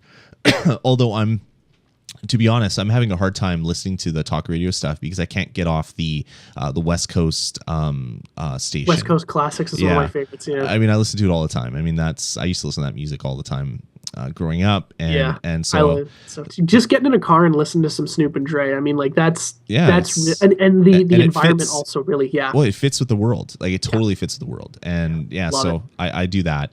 I really wish there was a really good electronica station that I could listen to, because I that was kind of what I'd flip-flop between in GTA 4. Well, the stations do change depending on what area you're in. Yeah. So sometimes there is an electronic station, but there's one that has I can't remember what it's called, but its icon is like a it looks like a radio antenna, but it's a weird mix. So it has some stuff and some other it's not stuff. Just like it's just not 24/7 EDM or anything. But it's good. Dude, this game is freaking amazing. Like I can't say anything bad about the game yet, and this is like a huge caveat. We can say stuff bad about the game. It just doesn't matter to us. Right, but that's what I mean. Like, there's nothing bad that I would say to discourage people from picking it up, Oh, or yeah, as a that's- caveat to warn them. Like we're only 11 hours or so, 12 hours into a game that has about a 36-hour main campaign mode if you just focus on that. So we're about a third of the way through the game, and all I can think of right now, it's one of those games where when I'm not playing it, I'm thinking about it. And Yeah, it just me too. turns out that when I picked it up the midnight launch, like this week has been so stressful, so much stuff happening. I've only been able to squeeze in an hour here, an hour there type thing. And then today I had a migraine all day, so I didn't get to play at all day. But the whole time I'm sitting there in pain trying to sleep is like, oh yeah, I want to do this. I want to do this mission. Oh yeah, you can do these types of missions. I got to go find the way to do this. And it's the game that you think of when you're not playing the game, which is really ridiculous. But yeah, I mean, I love the game. What else did I want to say? Oh yeah, this game has some really cool social add-ons. Yeah. Where Which you is something I wish more games did, right? Like when you're not playing the game, there should be a way to interact with the game. and that's what's happening. With the coming generation, the new consoles and games that are coming out right away. There's a huge push to games like this. This is the iFruit app that you can download on iOS. I think it's going to be coming to Android and Windows Phone at some point as well. And basically, it's a way to go in, get information about all the different Rockstar games, which you can do. So you can look at GTA 5, but it also has some really cool things. If you go to the LS Customs, so Los Santos Customs, you can actually order a custom vehicle. So you can change the color of the car, what rims it has, the different types of mods that it has on it. You can order a custom license plate and hit order, and then you'll get a little notice in the game like a minute later. It's like, oh yeah, your car's ready for pickup at your garage. And the first time that happened, I was just like, what? That's crazy. I thought I'd have to re-log in or something. But no. And then you can actually see that each person has their own customized vehicle. So I can go and say for Franklin, I want to have the EMS upgrade level 3 in his car. I want to have better brakes, the street brakes. I want to have these crazy rims and exhaust and all this other stuff. Body armor upgrade 80%. This is going to cost me a lot of money if I actually hit order. I don't think I can afford it. But yeah, and then, in-game money, right? Not real money. That's right. So if I hit order right now, and if I was playing the game, within a few minutes, it would just pop up in my game, which is pretty cool. Awesome. And you can also create a custom license plate, and the license plate is truly custom. So mine is, I don't know if you can see it. It's Dasme. No one else in the game can ride around with a license plate that says Dasme. Yeah, I noticed that Joe Foreman has a Foreman license plate. I saw that on Twitter the other day. Yeah, so I did this actually before the game came out. It was the Monday of this week, so the 17th or the 16th, I guess, or whatever Monday was. I'm having problems thinking. It was the 16th. So this app came out early, so I went in and I created my custom license plate, which is probably a good thing because then I couldn't get into this app for another 2 days because their servers are getting hammered. Oh, by the way, if you want to friend me up on the Rockstar Social Club, I'm Dasme WPG on Rockstar Social Club. So if you're looking for me, that's my name. And if you want me to join your crew or whatever, send me an invite or something. But yeah, I'm Dasme WPG, and my license plate is Dasme, and I was like, oh, that's really cool. So yeah, you can order customized vehicles, which is neat. And then there's something called Chop the Dog, and it is a Tamagotchi that you play on your phone that can actually do some stuff in game, because there's this dog called Chop in the game, and you can actually make Chop happy by feeding it and teach it tricks, and then it will be it will be better in game. It'll learn tricks. I think Chop is actually dead right now because he's laying down. They just told me dead. I got a pop-up saying Chop is feeling a little lethargic, and I look, and his happiness is he doesn't have happiness anymore. So I gave him some of the more expensive food and stuff. And you can give your dog presents. Chop can have presents, and fancy colors and that different right things. there is something that someone would spend or charge $1.99 for on the App Store alone. Like, here's a dog pet simulator thing, but this is just a thing that's in GTA 5. Yeah. Sinister's asking what it's called. It's called iFruit. Yeah. Which is the what Apple is called in this game. It's called it's the actually iFruit in company. the top grossing or the top downloaded list in the App Store. If you go on your phone inside of the game, so you use the character's phone, there's a bunch of different websites that you can go to, and I'm kind of just looking through some screenshots from people, and there's one that's it's called the Vinewood Logline Generator. And what it does is you just hit the microphone with your head. No, with my phone. My phone slipped out of my hands and just smacked the mic, which is really bad. It says create and pitch a movie concept to Vinewood producers in seconds. And the idea, and I'll just read it here really quickly. This is kind of the strange satirical humor that Rockstar has. It says, when a half-witted leper is told he only has 24 hours to sleep with a midget, he must team up with a former Amish sex slave with a degree in astrophysics and a love of show tunes and take on a 400-pound Japanese schoolgirl to win back the respect of his gay son.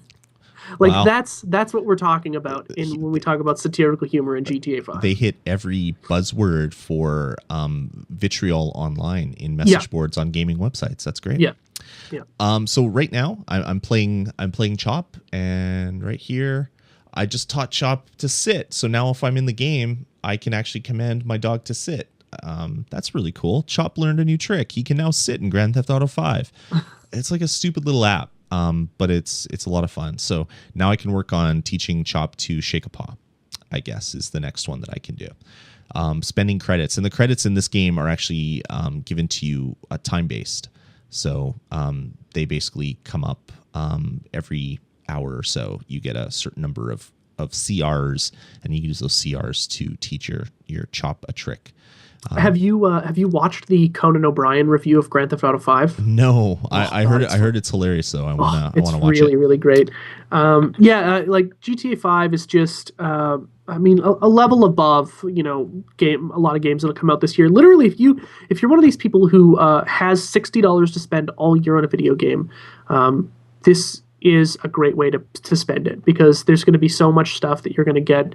The GTA Online is going to be like, we'll talk about it a little bit later, but it's looking to be really fantastic. And one of the things that I'm also really looking forward to with GTA is eventually there's going to be some DLC. And anything to extend the life of this game, I think, is going to be really compelling. So I'm just really happy to be playing it. And when it was Sunday night before the launch, I was like, I'm excited to get it on Tuesday. I'm not really all that, I'm not going to be going crazy on Monday. And then on Monday, I decided to just watch videos of GTA 5. Right. And I lost it. I was like, I got to go to the midnight launch. I got to play this right now. And then I had work to do. And I was like, I was so conflicted with what to do. I mean, I literally went back and forth 5 or 6 times in my head. I'll just hung out with me. Well, I honestly was like, I could just stay up all night, whatever. I'll work until 10 in the morning or something, get a couple hours of sleep, and play more GTA. And I know I've got a friggin' deadline and a couple of videos. And I'm just like, I don't know what to do. What do I do? And I shouldn't have watched videos of GTA 5 because it gets very hard not to play it. I mean, I am right here, right next to me is my TV at GTA 5, and I want to be playing it right now because we're talking about it, and I'm like, oh yeah, that's really fun too, and that's hilarious, and I want to go and just drive around the city and explore, and right. Really, one of the things that you should do in the game is not select a waypoint and literally just drive around and see what's out there and explore the map, because the map is very huge. It's I don't know, might take you 15 or 20 in-game minutes to drive, in your average speed car from one end to the other. Right. And there's just, it's literally a playground. I mean, the whole thing is a playground, and there's skydiving and a ton of other activities you can do that we've mentioned before. And I mean, it's really I spent 15 minutes dressing Michael the other day. I'm like, I don't really like that suit. That one's okay. Those shoes are. I'm like, I never do that in any other game. I never care what my characters look like. Right. Granted, I mean, you see an awful lot of your character in this game, so I kind of want him to look cool. And oh man, GTA 5. Holy shit. Holy shit. It is. What an achievement. It is nice. So we'll obviously have more to say about this as we play more. This is the new Animal Crossing for the show, I think. Yeah, I think so. This Definitely. week in GTA 5 will be a new segment on the bonus stage. It definitely could happen. Definitely. But yeah, we'll definitely talk about it more. But I think that's all we want to say right now for what we think of the game. So let's chat about some news topics. Or do you want to take a small break before we get into news? We're about hour and 40 into it right now, and we've really still got a lot to do. So we might as well skip the break and just keep going. Good. That's what I was hoping you were going to say. Yeah. So let's All right, jump. well, let's take a 2-song break then. All right, we'll do that. All right, so let's jump into this. GTA kind of made a little bit of money. So this game apparently took hundreds of thousands of millions of dollars. Okay, not that much. I think they hear $240 million. They said about budget. $250 million to create this game. Yeah. So that's a lot of money, and that was over 5 years. And of course, Rockstar was making other games at the same time, so it's not like they were only making this game. Yeah. So 5 years of development and about $250 million. Yeah, and you have to also factor in probably about $125 million in just a marketing budget alone. Yeah. Exactly. their 250 is going to be a development budget, and the marketing machine on this game was insane. Yep. Look no further than the apartment complex 3-tiered advertisement that was plastered in LA. I mean, it was just this 80-story advertisement that probably cost them a couple $100,000 to put up. Right. Really fantastic too. But I mean, the game is everywhere. You can't go anywhere without seeing it, right? Mm-hmm. So they've spent $250 million. So that's a lot of money. And you kind of wonder, it's like, oh, how could you do that? How could you spend that kind of money? Will you ever make that kind of money up? I don't think Rockstar ever has to worry about that. There was a story that popped out basically the next day, so the release day, or I guess the day after release, it would have been on the 18th, where Take-Two actually announced that they have generated about $800 million in sales worldwide during the first 24 hours. So this is one day. From midnight to midnight, they made or they sold $800 million or so thereabouts worth of Grand Theft Auto 5 around the world. This is the highest retail sale for any game for any title in the history of the company. But not only that, this is the highest the highest amount of money that has ever been made on any entertainment related in 24 hours, because the previous record holder, who I think is in the Guinness Book World Records, is Call of Duty Modern Warfare. Was it Modern Warfare 2? I think it was 2, yeah. It was 2. That sold about $500 million in 24 hours. And I think they're in the Guinness Book World Records for that. This is more than 1.5 times what Call of Duty did. Yeah. That is a huge accomplishment, because there are a lot of Call of Duty 1.5 million units of the game. Yeah. In 24 hours. That is ridiculous. It's crazy. So Grand Theft Auto made up their development budget times 3 in one day. So I guess in about 8 hours they made back their development budget, and then after that it's been total profit. Just gravy. And that, I mean, if that's not crazy enough, in the last 3 days of being in sale, they've hit $1 billion, and it's now become the most successful entertainment launch in history. Yeah, $1 billion in 72 hours in sales. I can't even fathom that. Well, okay, imagine having a printer in your house that prints only money, and it can't stop. It wouldn't be able to keep up. Yeah, you remember Scrooge McDuck?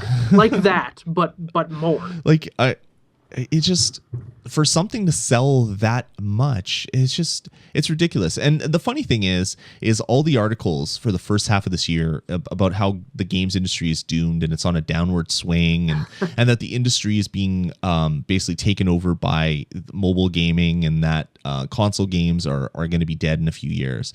Well, no. The reason why things were so slow was because there's new consoles coming out. So there's people that are saving up money for the new consoles, not buying titles that they will buy on the new console. That makes sense.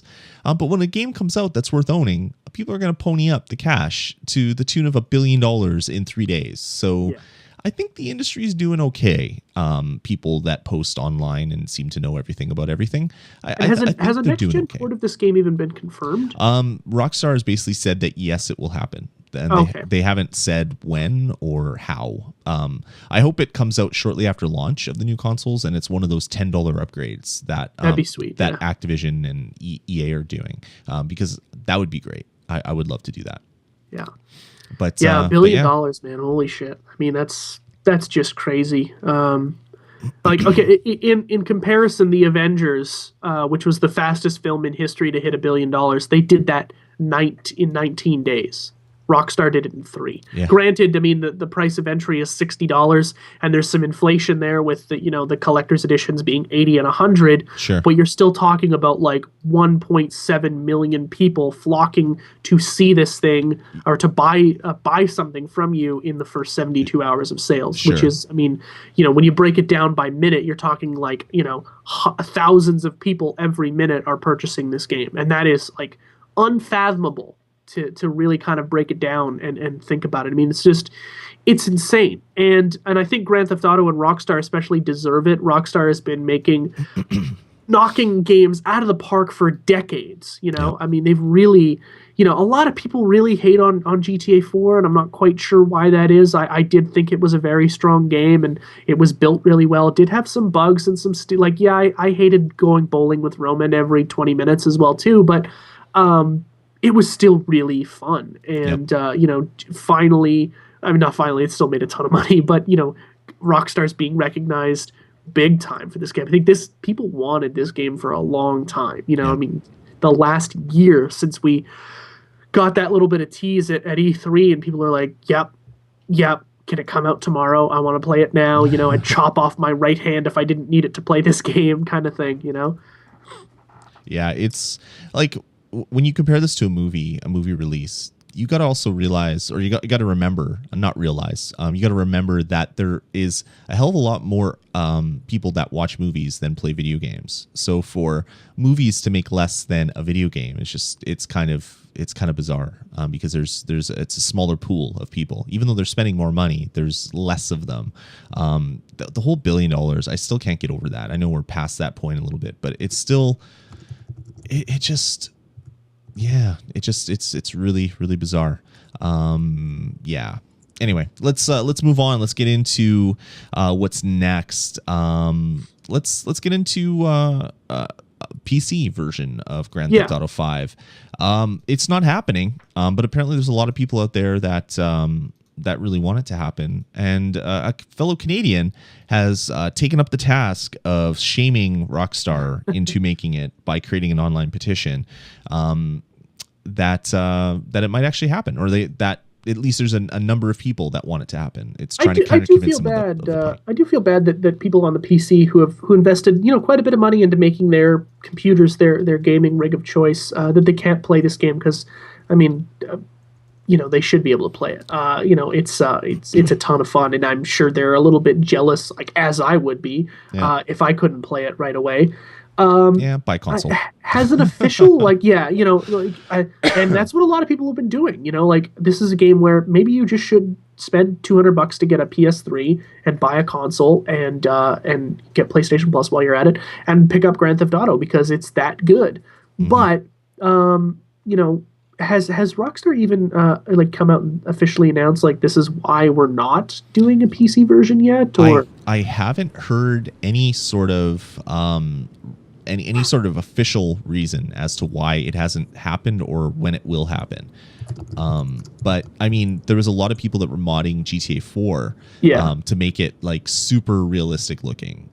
Which I just saw some of those screenshots today, and I was like, that looks better than GTA 5.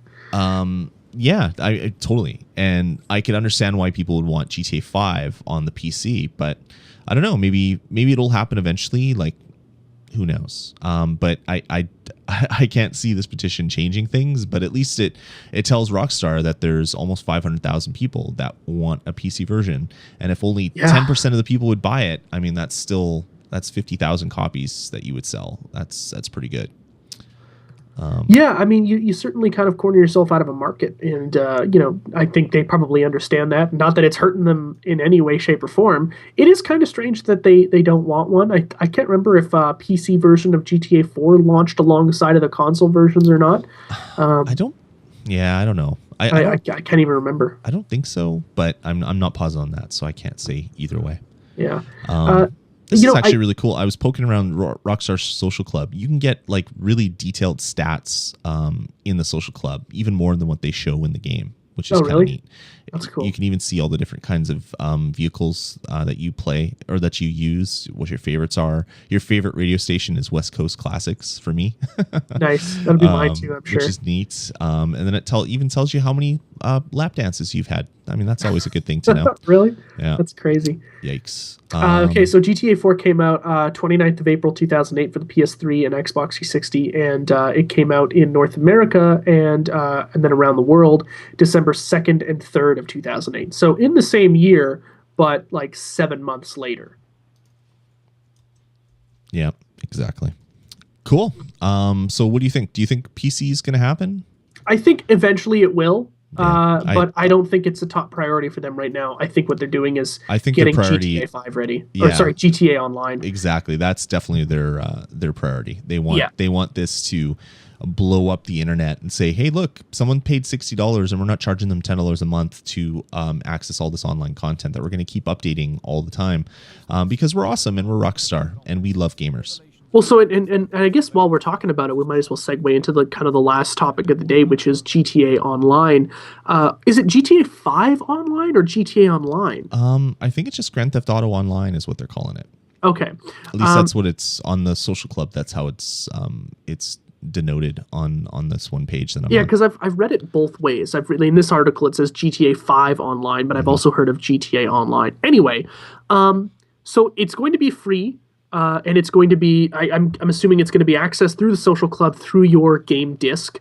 And I don't believe there's any type of way that like you have to buy it in a certain launch window to get it for free. It seems like if you bought it, today or if you bought it 6 weeks from now, it'll work the same way. What I'm trying to figure out is it going to be free for a certain time and then you're going to have to pay for it? I think there's been some talk about that.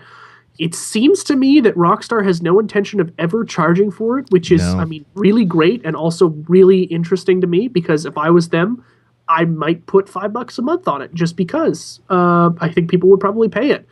But that said, if it's free, I'm not going to look a gift horse in the mouth, Yeah, I don't think I can't remember if it was ever said, but I don't think anybody's ever talked about it ever costing. I think this is just going to be part and parcel with the disc version of the game. You buy the game, you get that part of the game. It's just another part of it. It's probably not going to run forever, but I'm sure it's going to run up until close to when GTA 6 comes out. Yeah.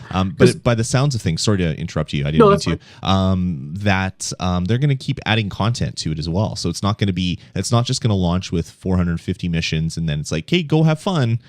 This is going to be something where they want to keep updating it. They want to keep making new and exciting things, new stuff that you can do, other things you can do while hanging out in your apartment with people.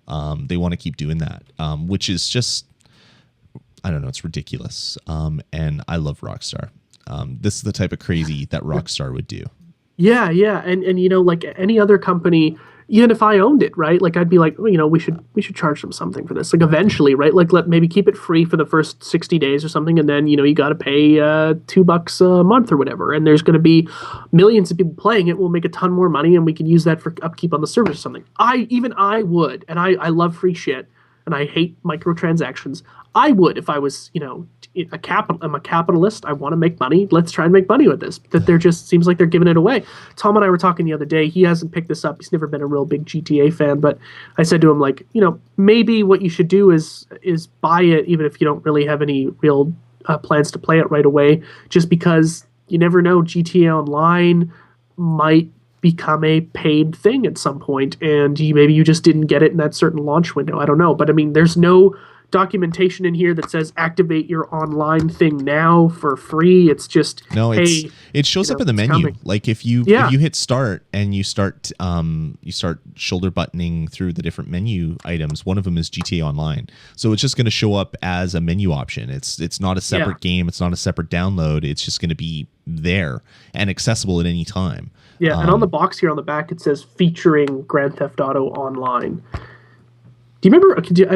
This is off topic, but that's what it says on mine as well. I didn't notice that before. Does anybody ever remember a time when like the back of the video game case would tell you more about it, and there's like not this 2/3 of the game case taken up by the the restrictions and all the copyright shit? Like I remember there was artwork back there, and hey, this is what you can do, and also this and that, and these features, and now it's 1/2 screenshots. The rest is all fine print. And it's like holy shit, and it's in like 4 different languages. Kind of language stuff. Yeah. Yeah. But yeah, I'm super excited for GTA Online. And I think Rockstar's done a really smart thing here by not launching them in tandem so that you've got what does it come out? October 10th, I think? Yeah, it's like 2 weeks after the launch. So yeah, so you've got 14 days to get in there, play the campaign, beat the story, and then boom, now we've got some online stuff, just as you might be feeling a little bit of GTA fatigue. Mm-hmm. Okay, you've done so much. Now play with your friends, and that's super crazy. Like buy an apartment, have parties, go and rob banks with your friends. You were thinking about buying Payday 2. Why don't you just buy GTA Online? Because that's got that in there and a bunch of other cool shit. You want to go play golf with your friends, go and do it. And it's like I can't believe. I mean, maybe some of this is not going to be fun, but like I said when we're talking about the game, there's no side mission or activity in this game that I hate. Mm-hmm. Everything is fun. Yep. Yeah, it's fun. And there's this article that I'm paging through right now talking about some of the stuff that you can do and some stuff that I didn't know about it. You can intimidate your victims by screaming into your headset. That's so cool. Like there's things, but the coolest part about GTA Online that I read about is that it will just randomly put you into a world with other people. You can invite people into your crew, but apparently there's going to be other people in the game that you maybe don't invite. That's cool. But I've heard it both ways, so I'm not sure which is true, and I want the game to come out so I can verify that. But the thing that will happen is if you invite randoms into your game, or there are random people in your game, if they kill you, they can take all your money. Yeah. So part of your gameplay will be stopping by bank machines to deposit your money so that no one takes it from you. If you have a favorite vehicle that is all modded and you like it, in GTA Online, you're going to have to get insurance for it so that if one of your vehicles gets trashed, you don't lose it. You're going to keep it. Here's something like in a game, like, oh, you got to insure your vehicle. I'm like, well, that's stupid. But for some reason, like in real life, insuring your vehicle is a pain in the ass. Like, oh, I have to have insurance. It's going to cost me an extra $150 a month or whatever. But like here in GTA, I'm like, oh, insurance. That's kind of cool. And it makes me feel really kind of stupid for saying it because in real life it sucks. But in a video game, for whatever reason, I don't know why that's entertaining because it's like a level of detail like no other people do. Oh, you got to insure your vehicle. So when you trash it, and you will, it's fine and it'll come back and it'll be okay. And depositing money in the bank is really cool. Like you're going to walk around with $2 million on you. Somebody's going to just shoot you in the face and take shank you and take it. Yeah, totally. Like that puts a smile on my face, for maybe all the wrong reasons, but it's still really interesting, Yeah.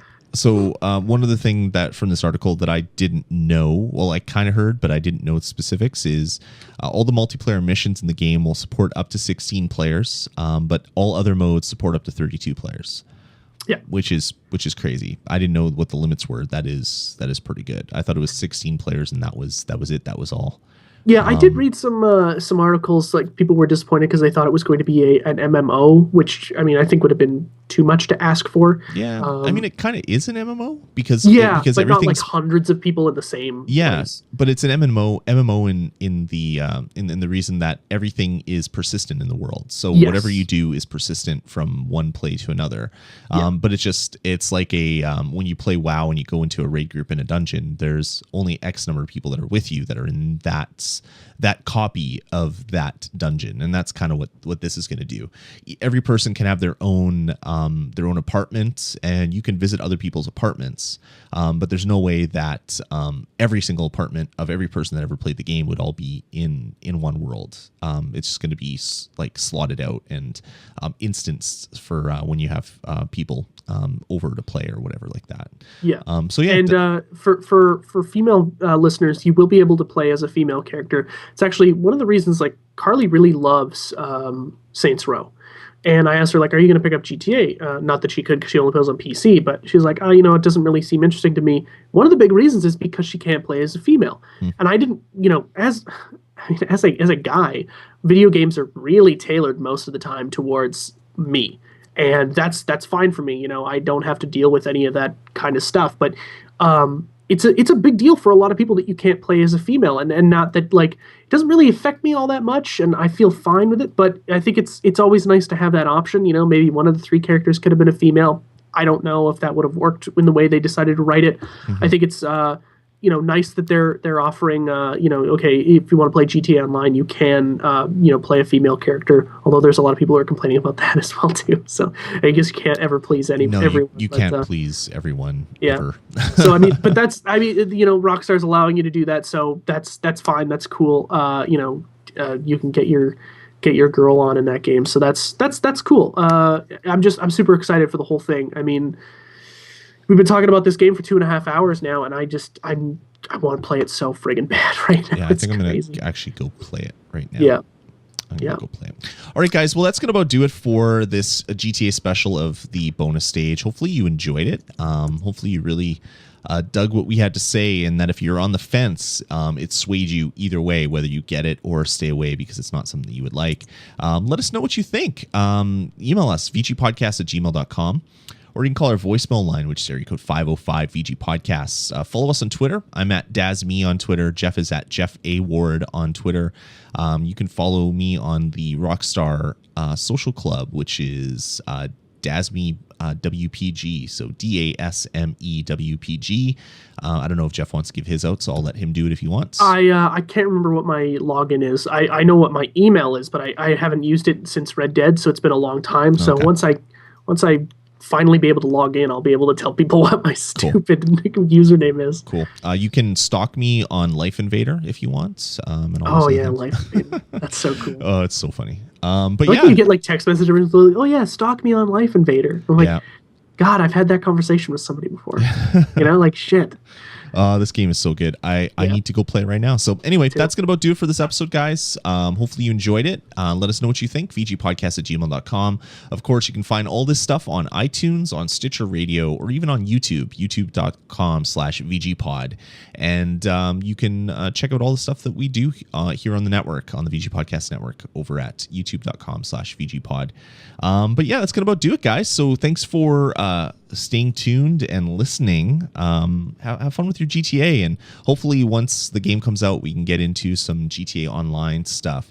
Hopefully there's cross-platform play, but there won't be. But that would be so cool if there was. It would be cool. I'd love to play with Jeff because he's an Xbot, and I love my PS3. So I mean, it's tough.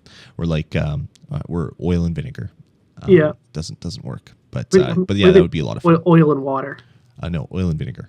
Because you're sour, man. You're just really sour. Okay, whatever. All right, guys. Take it easy, and we'll talk to you in about a week's time. Take it easy. Yeah, have a good one. Let's get started.